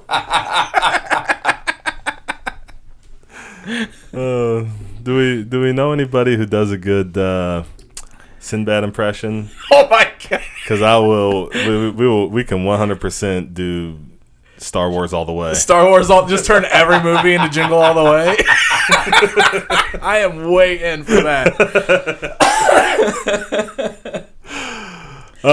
So did they ever explain how the people in the future knew about Carl being there? Because like they gave Grace his coordinates. Well, it had to be Danny. Danny. Yeah, it had to be Danny. Oh, Danny did it. Okay. Yeah. So it's one of those weird future things. Like, I know about him because I was in the past, and now I can, And some of that stuff you just sort of have to let go in these movies. Yeah. You know, like I saw a complaint about the beginning of this movie and how when the Terminator walks up onto the beach and just kills John Connor right at the beginning, and that doesn't make any sense because if John Connor doesn't exist, how could he send back Kyle, and so now none of the movies even happen, and blah blah blah going forward. And I'm like, you made it through the first movie where he sent back his own dad. yeah. And this is where you draw the line. I know. Yeah, that's the thing with time travel movies. I mean, it's never gonna make sense. There will like I say, if you can sit there and convince yourself that you understand like 70% of it, that's a good time travel movie. In Genesis, they do that. They explain that whole thing where like once you leave the time continuum, you don't count anymore. So like when you come back to it, you're not like John Connor's an anomaly. That's why he was like I think they even said something along the lines of like, oh, that's why he was able to be John Connor is because he's this anomaly. He's not a normal human. Which is dumb. Especially dumb because he was a Terminator by that point. This is a stupid movie, guys. And it's like it makes this conversation that much more confusing too. Because I keep referencing things from the movies that don't count anymore. That I feel like still kind of flow, but then at the same time, there's things where it's like, well, this happened here. Well, it doesn't count anymore. So like I'm trying to have my cake and eat it too. Yeah. Man. Okay, so Dark Fate. Still really good. Yeah. So Carl, everybody loads up because now they got to go kill the Rev 9 Terminator. Mm-hmm. Do they have another mission? They're just out of there, right? They're not. Right. So they're just going to kill this thing because So we get the big revelation for what's going on here, right? We got it actually right before they got to Carl. Yeah. Because Grace explained that her mission was to come back and protect Danny because she's important to the Resistance, and Sarah automatically assumed, oh, it's not you they're trying to save, it's your womb. Yeah. You're obviously going to give birth to somebody important for the Resistance. Yeah. You're me, she keeps saying. Yeah, you're me. And then eventually we get the revelation that it's not her kid, it's her. Yeah. And that's when Sarah's kind of like, you're John. Like, that's that cool moment where she's like, wow, you're John. Yeah. You're the John Connor. Which I was super happy with that revelation because they were pretty well wearing it on their sleeve that she wasn't like the mother of the Resistance. Yeah. Like you could tell Sarah was into that idea, but the movie itself made no Right. implication that was Right. But I kept going, well, like, is she just the leader? Wouldn't that make sense? But they kept building it up like it was going to be this huge reveal, and I'm like, oh, they're going to do something stupid. Yeah. I don't know what they're going to do, but it's going to be stupid. Right. And then they got there, and she's like, you're not the mother, you're just the leader. And I'm like, oh, thank God. Yeah. Yeah. Well, they totally wore, and that's totally a thing, because I was right there, too. I was like, this is, like, clearly she's just the leader, right, guys? Yeah. Why are we... Is this one of those things where you think you're being real clever and you're not because you're a movie and you're bad at being clever? Like, what are we doing? But, man, you totally got to feel that moment for Sarah. Yes, yeah, exactly. absolutely. The moment absolutely. when she... Yeah, so, like, it was the build-up where we're going, obviously. Yeah. And then when Sarah realizes it, you're like... I know, can you believe it, Sarah? And that's She's why John. That's why I kept expecting like the bigger turn because I'm like I felt like they were building it for me as the audience. Yeah. And I was like, well, they're doing a bad job because the only way this can mean anything is if it's dumb, Right. you know. And then they got to that moment, and it was the same realization, like, oh, it wasn't for me, it was for her. It was for Sarah. And I got to enjoy watching her get there. Well, it was Okay, awesome cool. because it gave Sarah brand new purpose. Yeah. Like all of a sudden she was in like 110% Yep. on we have to protect her because she understood the stakes. She's been there before. Yep. She failed the first time protecting John, Right. so she's got to protect it this time. She's got to protect the new John, you know?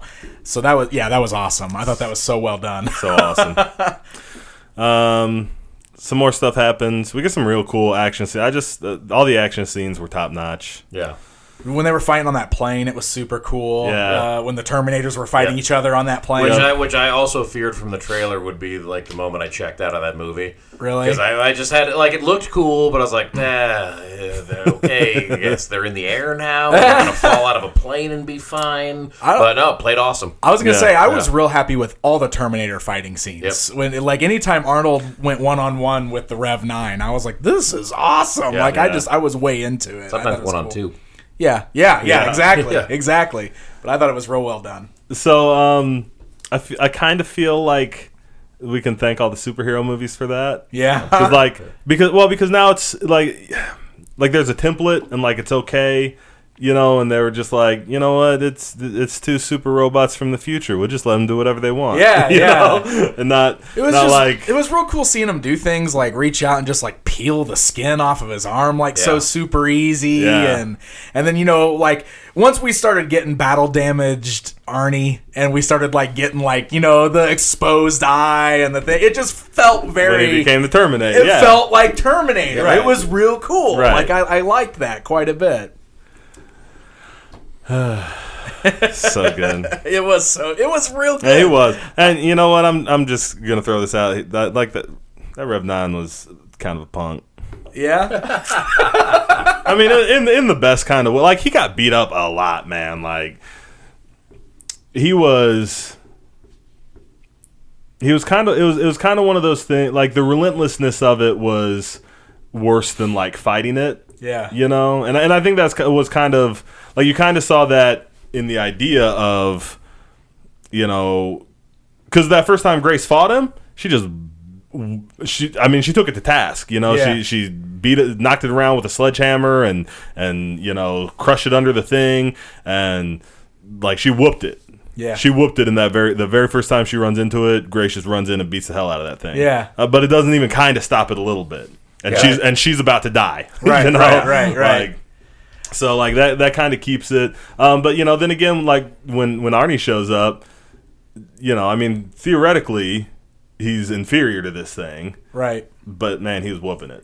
You know, That was and I awesome, love though. it. Yeah, they were great scenes. I did kind of like how like cunning he was though, because he did a lot of tricks Yeah, to like full humans and stuff. Like he wasn't just always a murder machine. Like sometimes he would trick them to get what he needed. Yeah. Like I specifically like the one where he came walking out of the detention center in Texas, and those two Texas cops were walking up, and they're like, "What's going on here?" And he's like, "Oh, you know." all of a sudden he's got a Texas Yeah, accent. he's got a Texas accent. He's like, "Hey, fellas, you know, one of them detainees got out. Good thing I got my guns, am I right?" And they're like, "Oh, we hear that." Yeah. You know, they're getting all like Texan and everything. And he's like, Yep. "Say, where can a fella get a helicopter?" Like, I just thought that was awesome. And the next thing you know, he's got a helicopter. Well, you know, he did the thing too. Super caught me off guard when he's coming into the detention center, and he's dressed like one of the detention Oh, cops. yeah. But he's like, you know, they're like, turn in your badge and walk your through the guns. guns. Yeah, you know, yeah. and then walk through the metal detector, and this thing's all metal. Yeah. You know what I mean? And so like, it kind of makes that joke of like, expect the big ping, kind of feel like my whole body's a weapon. Yeah. And you're just like, oh, it's too bad that guard's gonna die right now. Yeah.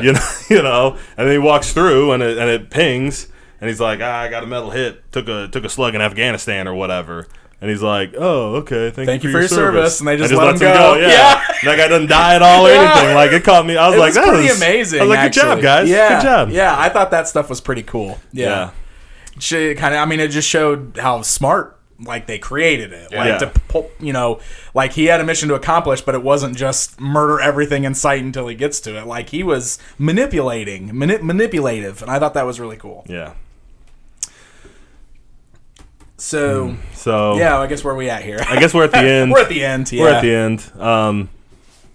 Big robot fight at the end. It's in a dam. Grace sacrifices herself. Yep. Like that's what they had because like they had tried to get some EMPs because that's how they realized like they needed that sort of like electromagnetic whatever to Pulse to destroy that Terminator, the Rev 9. Yes.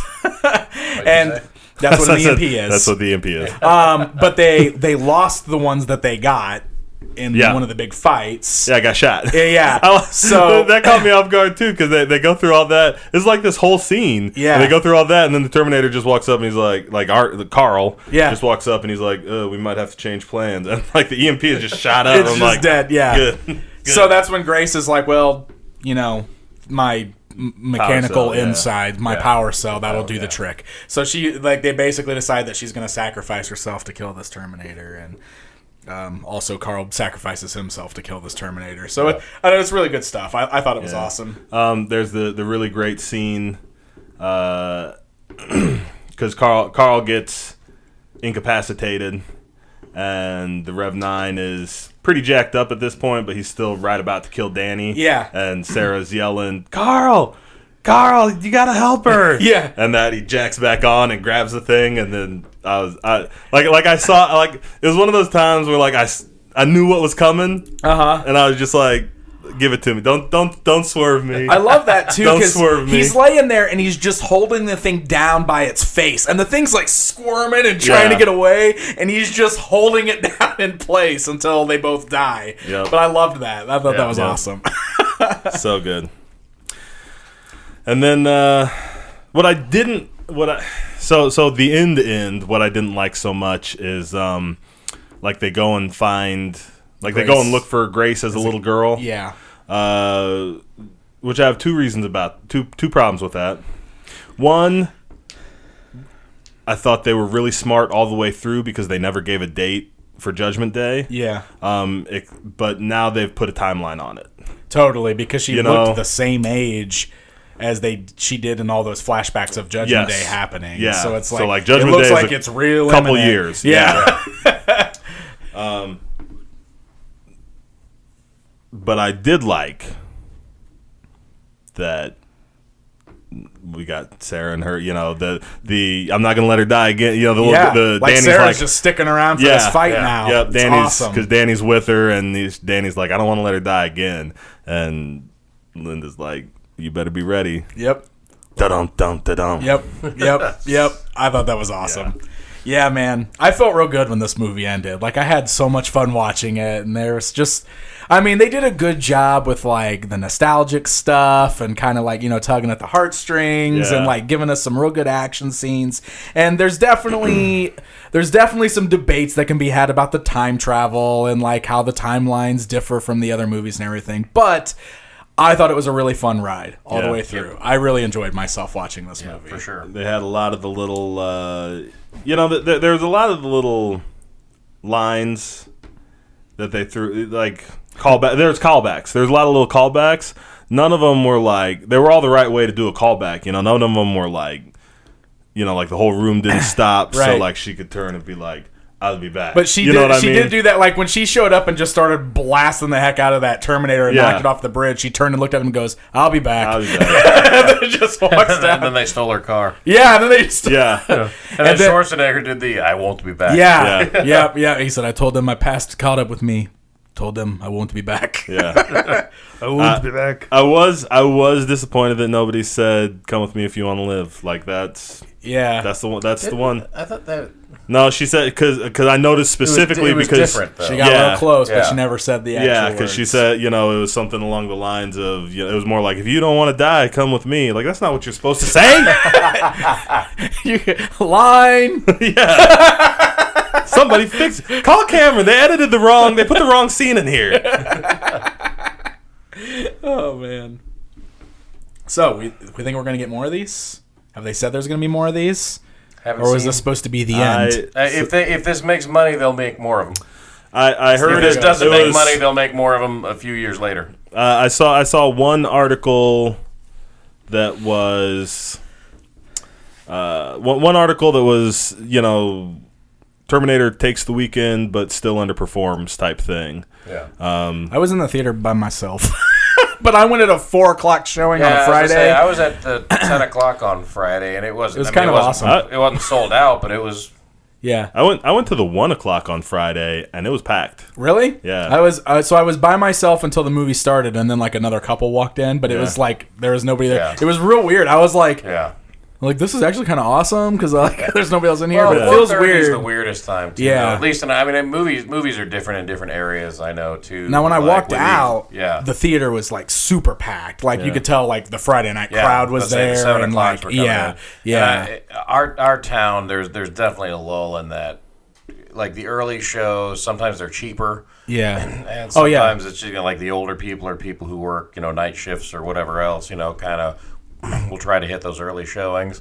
And then when you get those 4 and 4:30, like the people who don't want to mess with crowds have already gotten it out of the way, and the people who are gearing up for Friday night aren't off work yet, or just haven't gotten out yet or whatever. So they're definitely slower on that time frame. Yeah. there. Yeah. Now, it's good to hear that it was that packed at 1. Yeah. I wouldn't have expected quite and that. it was also super weird because it was like a lot of old people. Because I was really like I was in line, and at the snack bar or whatever with a bunch of old people, and I don't remember what other there's a couple other kind of like I don't know artsy movies out, I guess. And I was like they're not going to see Terminator. And then I walked in, and I was like, they're all here to see Terminator. It was weird. Maybe they don't know what they're watching. Yeah. Well, and I went to one of the, it was like an IMAX with selective seating, and so I could tell, like, when buying the tickets, it didn't look, fairly close to showtime, and it didn't look like there was a ton of people, which kind of bummed me out. But, I mean, everybody just must have walked in and that's how it was with mine, too. And I didn't even realize until it got out, because when we got in and sat, it wasn't too crowded, and I noticed some people coming in, but I wasn't paying that close of attention. And then when like the movie ended and we all got up to leave, because I even went with my dad, and my dad even like audibly went, where the heck did all them come from? Because there was just 100 people all of a sudden that just got up and started walking out. I was like, I don't know, I didn't notice that many come in. Huh? So I would love to see more. I know we're gonna get more Terminator movies because it's a franchise, so it's not gonna go away. Yeah. I'd be down to watch more Danny and Sarah Connor stories. Because hot take, Linda Hamilton's the heart of the franchise, not Arnold Schwarzenegger.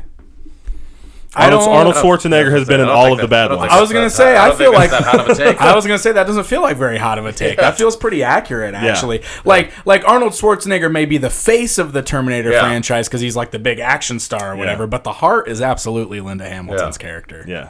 Yeah. No, I'm saying Linda Hamilton. Okay, Linda Hamilton. Yeah, because nobody else has done. Okay, I'm agreeing with you. Yeah.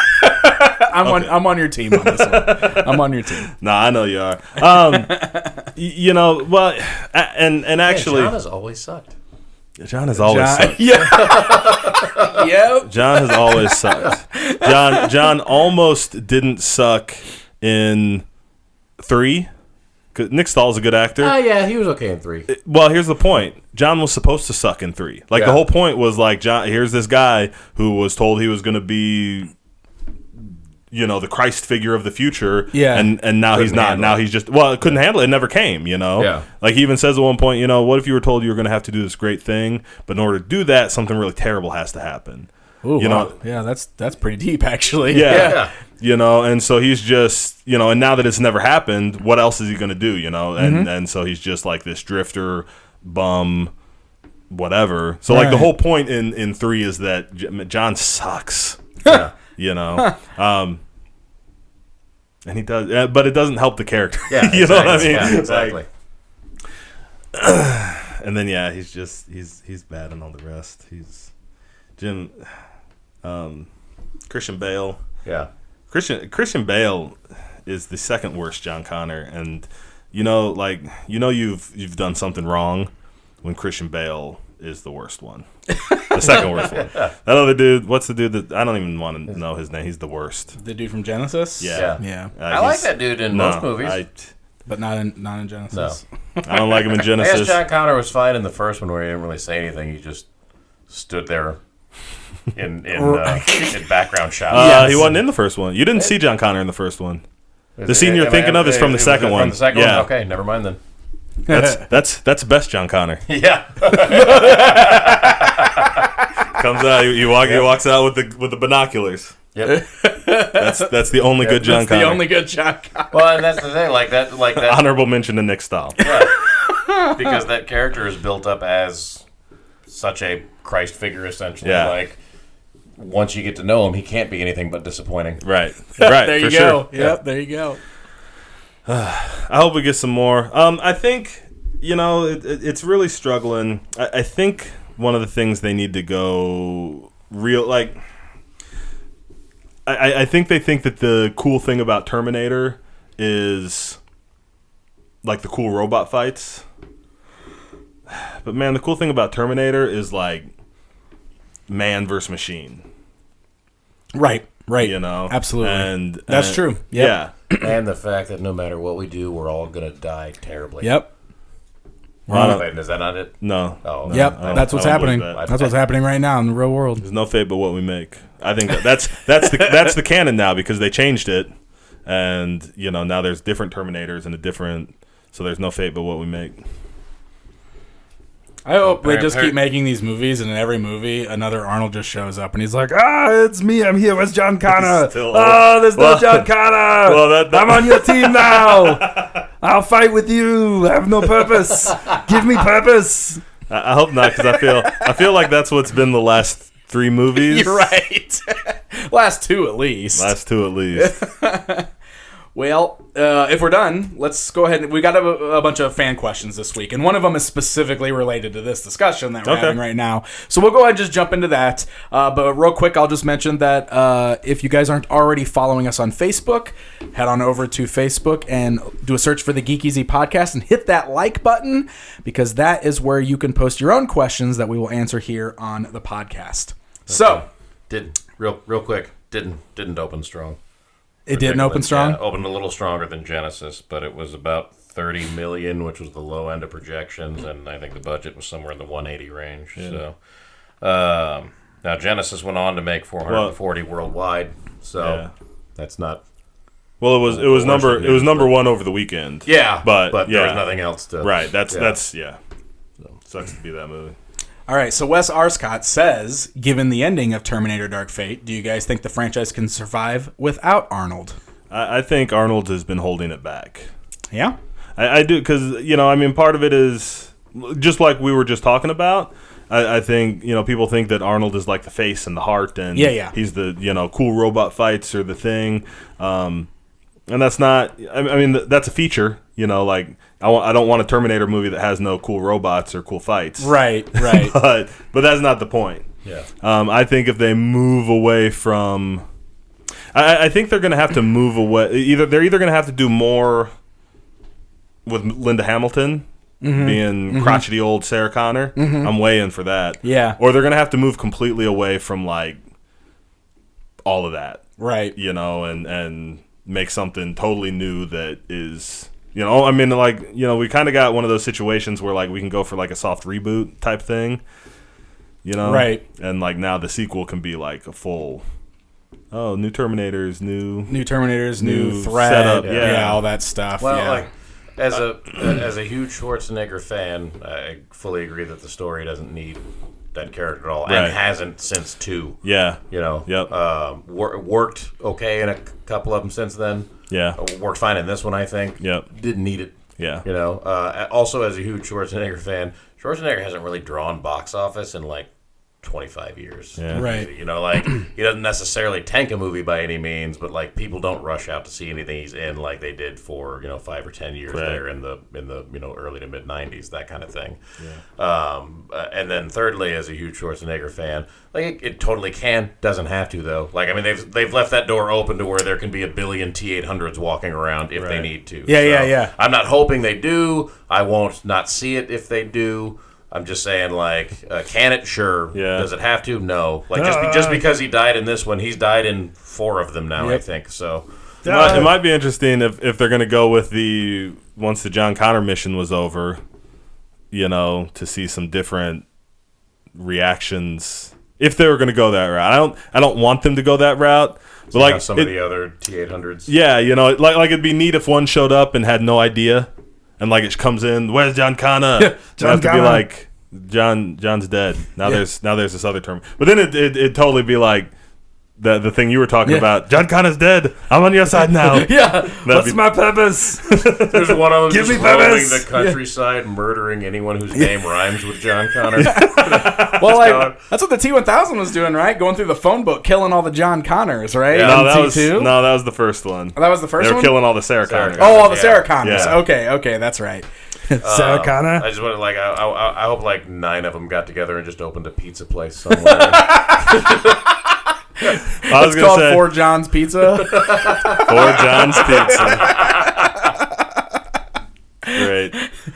I'll eat there. You could have that. You could have that be like a neat reveal, like if Sarah Connor and Danny were going around and grabbing all the leftover T-800s. Yeah, and reprogramming them. An army of Arnolds. Yeah, and so... An Arnie army. Like, so... Arnie army. Well, no, think about it, because Sarah wouldn't trust them to, like, just be running around. They wouldn't just have, like, but she would trust them to, like, have them turned off until they need to lead a evil Terminator into that trap. And so we get a scene where, like, they trap the Terminator, and then all of a sudden there's, like, 5 Arnolds that just come out, and it has to fight 5 Arnolds. Hasta la vista, baby. Tell me you couldn't sell that to You can for sure sell it to me. You could sell that to a studio. I don't know, man. You're not really selling this whole "it can survive without Arnold" thing, because I'm kind of digging those ideas. Yeah. No, I think I'm super excited for them to continue this timeline where we have augmented humans coming back, because like I said, I really think one of the appeals is like man versus machine. Mm-hmm. And I always thought it lost, as much as I love like T2, the first one will always be my favorite because it's Kyle Reese versus Terminator. Yeah. So now if we can send back some augmented humans that can fist fight the Terminators, we get the best of both worlds. Yeah. I'm all in. Yeah, totally. All right. So there's actually quite a bit of talk and praise about the Freak Easy podcast, which is very cool to hear. So yeah, thank you guys. Glad you enjoyed it as much as I did. Yeah, and congrats to you, man. That was all your idea. So I'm glad that came together as well as it did. I had a lot of fun doing that. Yeah, that's why you got named permanent host. That's why I got. That's why you're in the middle seat now. Well, thanks.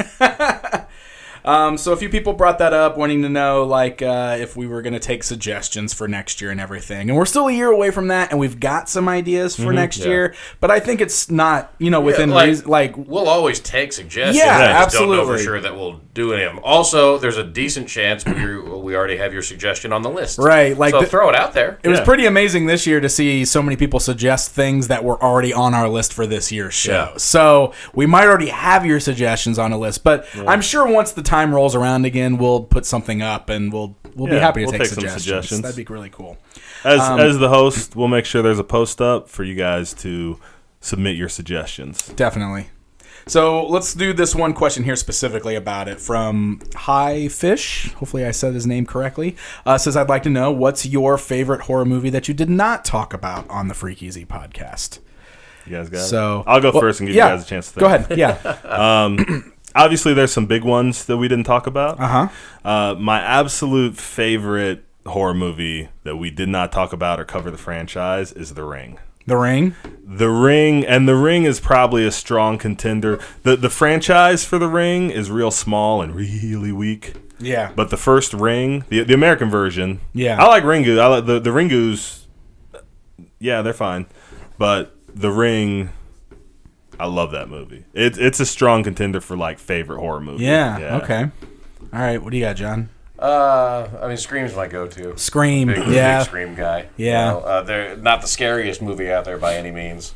I always kind of give special nod to The Exorcist because that movie legitimately freaks me out every time I see it. Me and too. I haven't seen most of the Conjuring ones, but the first one got me okay. First one's good. Yeah, the first one's First pretty one's amazing. good. Second one's good. Well, that's I like a haven't seen whole any universe others. now too, Yeah, right? they've got Like all the Annabelles and the all that nuns. stuff too, And I've only seen the first one, Yeah. but I real high marks for that one too. But if I got to pick one, I'm going to pick Scream. Yeah. Okay, so I mentioned before we started this that I've never been like a big horror movie fan, and not like that I'm purposely avoiding them. I don't know, didn't watch a lot of them.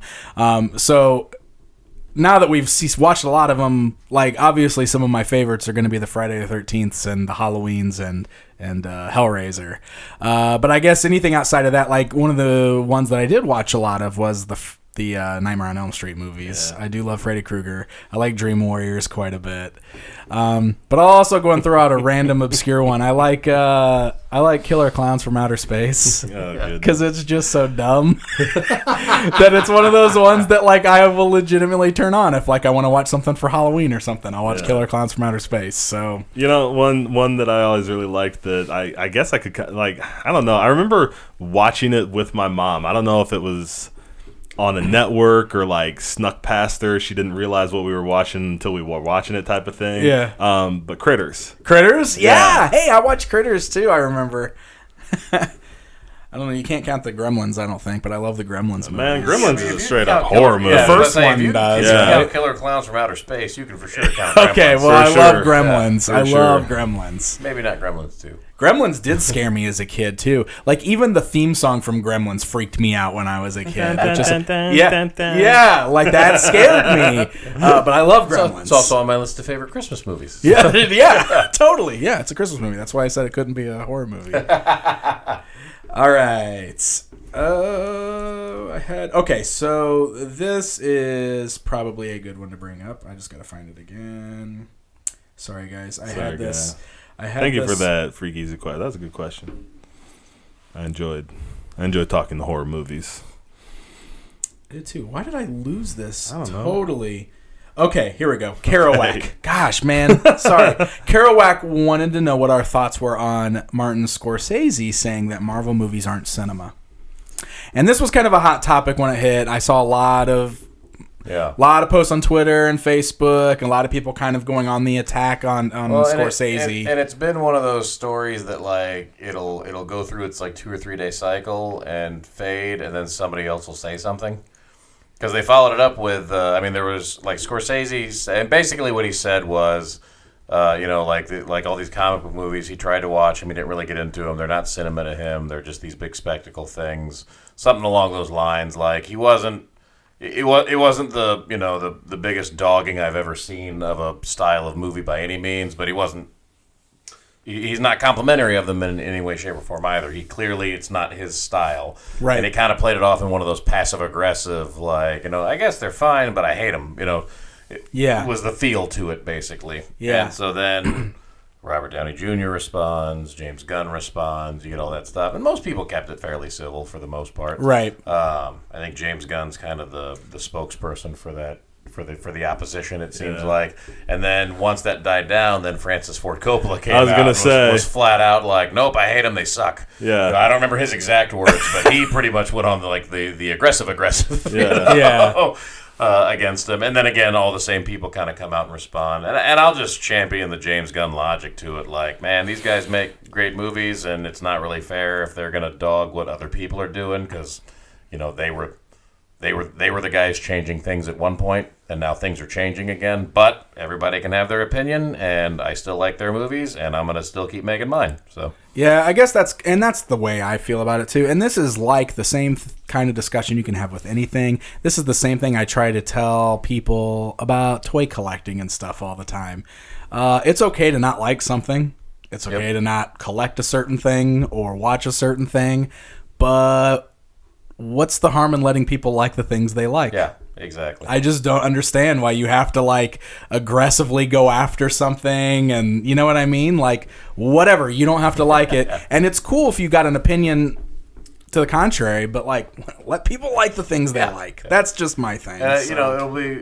It'll be better when we as a society grow out of this, I guess. I don't know if it'll ever happen, but as of now, as of today in 2019, still through all of history, I think every generation has gone through the phase where they're trampling on people's lawns, and then have eventually gotten to the phase where they just want people off their lawn.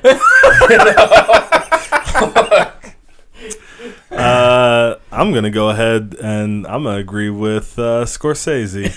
Because that's how I feel about AEW, so I'm all in. Yeah, that's great. AEW is hot garbage. They're Jaron, just a thrill ride. No, I'm done with it. No, he's right. And you know what? Now I hate the Marvel movies. Whoa, I'm living off The Departed and Goodfellas and what Coppola make? Oh, The Godfather. Yeah. Yep. Okay. That's all I'm watching ever again. And I'll intersperse that with, wrestling from like the 80s and mid 90s. All right, that's fair. I'm done with all the rest of these millennials and their hot garbage. Oh boy. All right, look what you did. Whoever asked this question. I'm not even sure if are you talking to Kerouac? Are you talking to Scorsese? All of them. Okay. This is everybody's fault. Scorsese, Coppola, call me. We'll do a podcast. Oh, all right, great. So now we've even been booted from. Yep. Jared's not even allowed to like his friends anymore. Like you guys can still do the Geek Easy, but I'm gonna go start something with. Get off our lawns with Jared, Francis, and Marty. The Lawn Easy. Amazing. All right. Jaime wants to know what podcasts we listen to.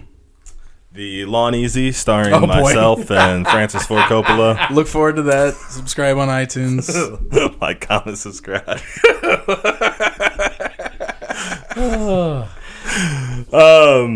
I'll go ahead and start since I was the first one to reach in for the chicken. I listen to the Joe Rogan podcast. I listen to Something to Wrestle with Bruce Pritchard. I have I used to listen to Stone Cold's a lot.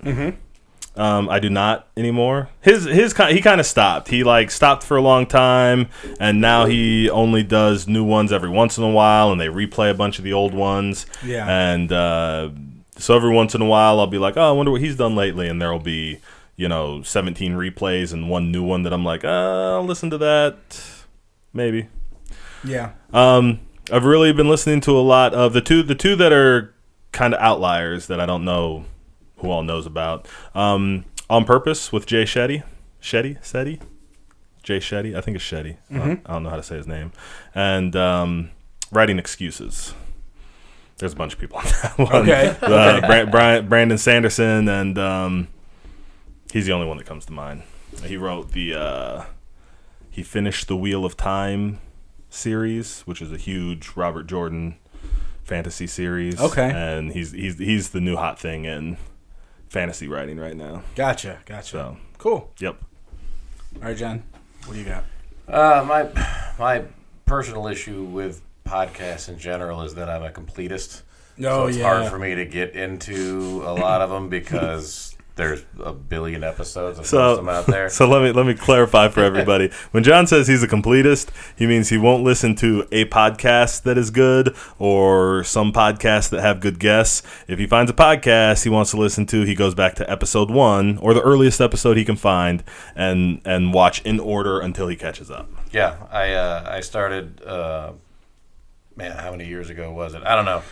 I listened to Dan Harmon's podcast, Harmontown, which I think started in 2012, and I want to say I picked it up in 2016 or 2017 and just caught up. and now it's ending in a month. Oh, man. Well, at least you've listened to all of them. I was going to say, what a perfect experience. Yeah, I got there, and I made it, and, was it worth it? I don't know. I was driving anyway. Yeah. So sure. But, yeah, I'm a big fan of Harmontown. I listened to Malcolm Gladwell's. I'm a season behind on that one, I think, but he's got one called Revisionist History, which he'll just go back and basically pick out, kind of I don't know how to describe it necessarily, news stories maybe that a lot of times stuff you didn't hear about, might be a crime story or it might be a world event. And sometimes he'll focus just on a person and kind of there, but he'll just sort of break down.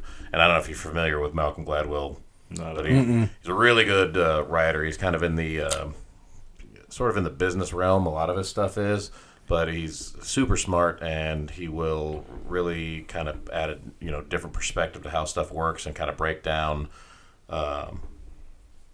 the how-tos and the whys of a story in a way that we're just not used to seeing, because everything's so superficial on most of the internet. Yeah, you just kind of get that top layer. Yeah, I kind of like the stuff that delves down. Big fan of Adam Conover also. I've listened to some of his podcasts. Started to catch up and haven't yet, or maybe never will. I don't know. But he's the guy who does Adam Ruins Everything. Yeah. So I've never listened to a podcast, but I loved that show. Yeah, and the podcast is basically kind of like the show. It's more long form on the interviews. He'll pick one expert, and they'll just go through it for a while. But that one's super interesting. And then there's a few... like I listen to Dave Ramsey's a lot, but that's one I don't have to listen to everything, because that's kind of like that one. And there's a few kind of in the business realm, or like the news or politics or current events realm, where I can just like listen to what's going on that day, because listening to 3 weeks ago doesn't matter anymore. Right. Sometimes, Right. Or more specifically, 3 years ago. Right. So there's a few kind of in that realm, but from the ones I would really like recommend to anybody, I would say kind of like look for Malcolm Gladwell's. And the Adam Conover stuff is really good. And I personally am a real big fan of Harmontown, but don't get into it now, because it's going to be over. Because it's getting ready to 3 end. weeks anyway. Unless you feel like going back and listening to 7 years worth. Yeah. Well, I've got a lot of the same ones with like the wrestling stuff. Like I used to listen to Austin's all the time, but I haven't in a long time. I know you're the same way. I've listened to a ton of Bruce Pritchard's and 83 Weeks, 83 but I weeks. started both of them at the first episode. So See, and with those I totally feel comfortable just skipping around to whatever topics I want to listen to, because every episode's like a standalone show. So like I'll just kind of flip through and like, oh, I'll listen to Bruce Pritchard talk about this era or this particular wrestler, and then I can do the same thing with Bischoff's. Oh, but for the record, I'm not advocating the way I do things. It's terrible and stupid, and it really holds me back a lot. Yeah, I just can't necessarily break it. I will say with Harmontown really did go on a path. Like that show started somewhere and grew, and following along with that, really, like it was basically like being in Dan Harmon's psyche for like 7 years. Through a lot of weird personal and worldwide events that occurred. I would definitely say that one was a journey that I'm glad I took, even though it was dumb. Right. But for the most part, it's terrible doing it the way I do it. I started listening to Arn Anderson's too. He's got one now. Oh, really? Because that's new, isn't it? It's brand new because it's with Conrad. I Conrad's jump doing on that one. Yeah, and I listened to the first 2 episodes. I really liked it. Yeah. I really liked it. And Arn Anderson's a totally different type of personality to listen to, talking. And he even kind of talks about in the first episode, he's never done anything like this before. So this is brand new for him. He refused to break kayfabe. Yeah. Always, until this. Yeah. So, but I was super interested in everything he had to say. But I've only listened to the first 2 episodes, but that is brand new. So maybe I should jump on that. So you can jump on that. Yeah, I've tried listening to JR before, and I couldn't get into JR. I can't listen to JR. I tried. JR had his podcast. I know he does one with Conrad now. Yeah. I listened to a few of the ones he had with certain people. Like he did one with Sting, and he did one with a couple people that hadn't been on Austin's. Right. That I jumped on, but I just don't like JR that way. I don't like listening to JR. Like if the King's not arguing with him, I don't want to hear JR. So outside of the wrestling stuff, some of the other nerdy stuff I listen to The Diz Unplugged every week, which is like a Disney Parks podcast that I really like. I listen to I'm not laughing at you, I'm laughing at him laughing at laughing at Jaron laughing at me. Yeah, it's fine. It's fine. I don't care. I like it. I listen to the Purple Stuff podcast, which is they've gotten pretty regular on that. That's a real fun. So that is from Matt at Dinosaur Dracula and Jay from the Sexy Armpit is the name of their websites. X Entertainment, Matt. Do you remember X Entertainment? You used to visit that website all the time. So Matt's still around doing stuff, cool. And that's his podcast. And it's just very nostalgia driven. Like every episode's got a topic, and they, especially around Halloween and Christmas, they do a lot of stuff that's like, here's 10 of our favorite Halloween songs or 10 of our favorite Halloween type movies, and I don't know, it's that kind of stuff, but that's cool. I love it. I love it. It's a lot of fun to listen to. And then you listen to your best friend Kevin Smith a lot, don't you? I do, yes. Kevin Smith. I listen to Hollywood Babylon quite a bit with Kevin Smith and Ralph Garman, though it's gotten pretty sporadic lately because Kevin is so busy doing so much stuff now that the podcasting isn't quite as much his job anymore. Yeah. Like a lot of his other stuff, like even Fat Man on Batman's not really his show anymore, you know? Like he had a co-host who's now like basically the main host because that dude's a busy dude. But I do enjoy listening to his podcasts. And then... and that'll all slow down and he'll be back. I mean... Right, exactly. Right. He'll always have that to fall back on. Yep. So... Disgraceland? Have you ever heard of Disgraceland? Oh. So it's a true crime podcast that's specifically about like musicians. And like cool. The crazy lifestyles and things that have happened. Sometimes it's about murders. Sometimes it's about crazy stuff that they got involved with. That one's another one that's not like always regular. Like it's one of those ones where like every now and then I'll pop in and see if they've posted any episodes, and then I'll binge all those episodes, the new ones I haven't listened to yet. But if you like true crime podcasts, that's a pretty good one. Yeah. That's pretty cool. That release schedule is like that's one of the other reasons I love Gladwell so much, because he does like 10 a year, and he'll do them in like one chunk. But it's like, man, I can catch up on 10 real easy. Yeah, you know? Yeah. Like sometimes that'll just be one of those things where I'll like pop on at work and I'll be like, oh, well, my whole day's made. I'll just listen to all these Disgraceland episodes today. There's a ton of great and really cool true crime podcasts out there. But I will always keep those in my like on my queue or something like that somewhere, like where I can dive into them. But I get into that, like when I start to do that, I sit down and be like, oh, I'll pop these on for today. And after about 3 of them, no matter which ones I'm listening to, I'm just like, I feel sick about everything. I know. Sometimes it's a little rough and a little hard to listen to, but I like them too. Yeah. Oh, they're great. So, that was a good question. Very good. It was really cool to kind of spread the word on other shows. So maybe if you like any of those or any of those sound cool, you can check those out, but only after you subscribe to us first. Yeah. And let us know what you guys are listening to. We can always take recommendations. Exactly. I'm always down to hear about new stuff to listen to. Check out the competition. The competition. All right. Last question today comes from Anthony Hernandez. He wants to know what we want for Christmas. Christmas is coming up, guys. The holidays are approaching. What do you want for Christmas this year? My 2 front teeth.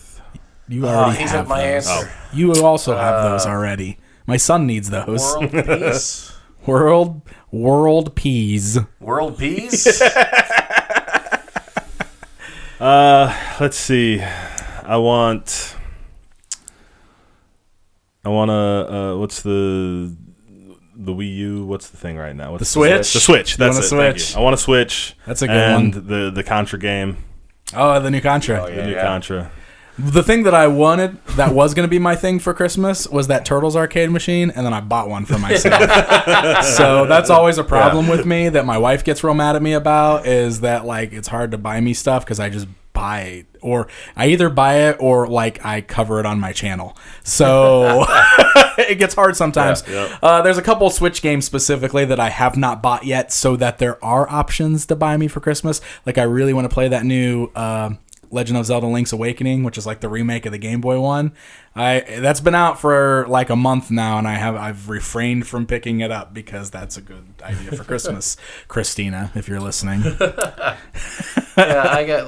got the daddest take on Christmas you could possibly have, probably. But I feel like I've had it since before I had kids, because there just comes to a point where like I love the season. Yeah. But I don't like, I mean, if there's things I really, really want, I don't have to wait until a day. That's to exactly. get them, No, you're totally right. I can't get them anyway, you know? So it's like nowadays, like, if my kids have a good day and are grateful, that's a great Christmas for me. I know, that sounds super cliche and everything for a parent to say, but it's the truth. That's all I really care about on Christmas. And so I got it from I think I got it from my dad for years and years now.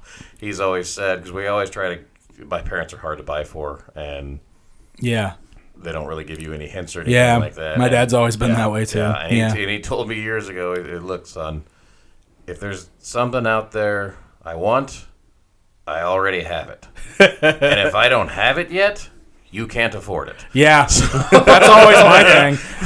The things that I always want for Christmas are the things that like I just haven't been able to buy yet because they're expensive. Like I would love a new camera.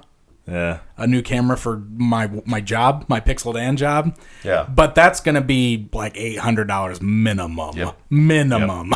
Yep. And nobody's going to be able to spend $800 on a camera for me. Yep. So what usually happens, like if I really push that hard enough, they'll all get me gift cards that I can use towards buying a camera or something, and I'm totally cool with that. Like that helps. Yep. That helps. And I also I still get great gifts every year, but they're always like they're the little things from the unexpected sources. Yes, absolutely. Stuff like that. Like I don't buy everybody I know gifts, and there was a while where I think like we were buying, like friends were all buying each other gifts and stuff like that. But then we know a lot of people, so it gets kind of cumbersome. Right. So I will always, around the Christmas season, if I see something that really speaks to me for someone I know, I'll try to grab it for them. And every once in a while, something like that will get returned or whatever. Or it's the little things that people take time to make, or just when they. I got a rock a few years ago from my sister-in-law that she picked up when she was on vacation, and it's just this little weird like Star Wars like theme painted rock, but it's one of those like she's not into that at all. She doesn't know anything about that, but she saw that and went, "Oh, he'll probably like that. I'll get it for him for Christmas." And then held on to it for 3 months, and I was like, "This is awesome! It's a little paperweight, Yay. That's cool. That's the kind of thing that I like. So I can't tell you what I want because I won't know it until I see it. Yeah. So we had like the first year that I had a job and my little brother was working, and I was married, so like I was in a 2-income home, and my mom had no kids sponging off her in the house. Right. Christmas was insane. Yeah. And we seriously spent all morning opening presents, and everybody in my house, like everybody takes a turn and everybody watches each person open, and we go that's through. what we do at Christina's parents' house, and that weirds me out. I'm always like, why does everybody have to watch me? Why do I don't That's how we've always done it. And so it's like 2 PM and we're finished opening presents, and like we all look around and we're like, this is great. We're all very great. Like it happened like in unison. Yeah. Where we're all like, this is great, and we're all very grateful. This can't be Christmas anymore. Like this is the one. This is because this is ridiculous. Yeah. Yeah. And so we stopped doing presents after that. And we started like we take a trip together, or That's do like a awesome. family trip thing. So what I want for Christmas is an episode of the Geek Easy recorded remote after we spent the day at the Galloping Ghost. Whoa, we should do the Galloping Ghost. That is very doable. We will make that happen. Probably can't do it on Christmas Day. Well, not Christmas on Day. Okay. Not Christmas Day. We can just give that to Jaren as his present for a future, like, we're going to do this. Oh, we'll give him a certificate that he can turn in for a chance. I want a coupon. He gets a coupon book. I want we give Jaren a coupon book. I want a craft paper coupon.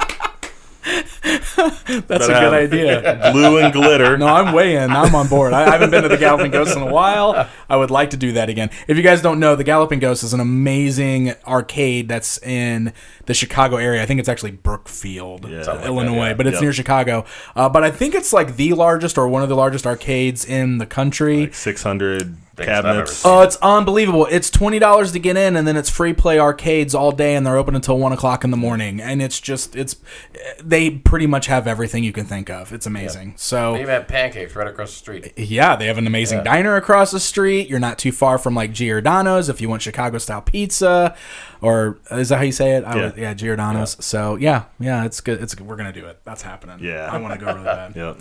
All right. Well, I think that, and then we'll tell you guys all about it. Yeah, that's right. That'll be the podcast. We spent all day play. Here's the games we played today, guys. You can also we'll put up a link. You can request for us to play games, and we can talk about them. Yeah, we'll tell you our really experience. Fun idea. That's a fun idea. Well, that's got to happen for sure. That's got to happen. Well, make sure we get some good video footage and stuff too that we can put in the video version of the podcast. Ooh, I love it. I love it. That's a good idea. Sure my prescription's up to date before. That's right. Yes, please. You broke your glasses last time you were there.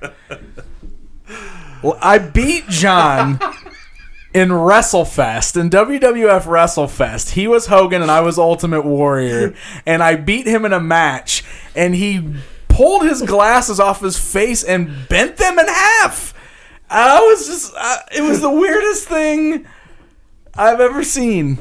I was like, is this real life right now? Like, why? Yeah. You were confused. I was real confused. I got exactly what I wanted out of that moment, which is just standing like, I was like, why are you breaking your glasses? What do I do How are now? you going to see games for the rest of the day now, John? He's a maniac. He's a maniac. I wanted to win. Well, a Warrior can't beat Hogan. That was ridiculous. All right, guys. Well, hey, thank you so much for joining us for another episode. I know we didn't get to all the questions. We actually had a lot this time. So, hey, if you want to ask them again next time, we'll always... there's always a chance that we will answer your questions here on the show. So just head over to facebook.com, do a search for Geek Easy Podcast, and hit the like button. If you guys are watching the video version of the show here on YouTube, do us a solid and hit that subscribe button, hit the like button, and leave a comment. And yes, you have to do all three of those things because that's what YouTube requires. So do all those things and hopefully help spread the word on the podcast here on YouTube. If you guys prefer to listen to the audio versions, that's okay too. Just make sure whatever podcasting platform you use, be it Stitcher or iTunes or Spotify or Google Play, that you guys follow us and rate us and review us and all that good stuff. Gentlemen, any final words for our audience today, whatever time they're listening? Thanks for listening or watching. You stole mine. All right, guys. Well, thank you so much, and until next time. The Geek Easy Podcast is a production of PixelDan.com. Musical tracks used in the intro and outro are used with full permission of the respective owners or creators. Intro and outro narrations are provided by me, Brian T. Stevenson. PixelDan.com's The Geek Easy Podcast is provided for entertainment purposes only. The views expressed are those solely of the hosts or guests and do not necessarily represent those of PixelDan.com or any other party. Be sure to join us next time for another installment of The Geek Easy Podcast.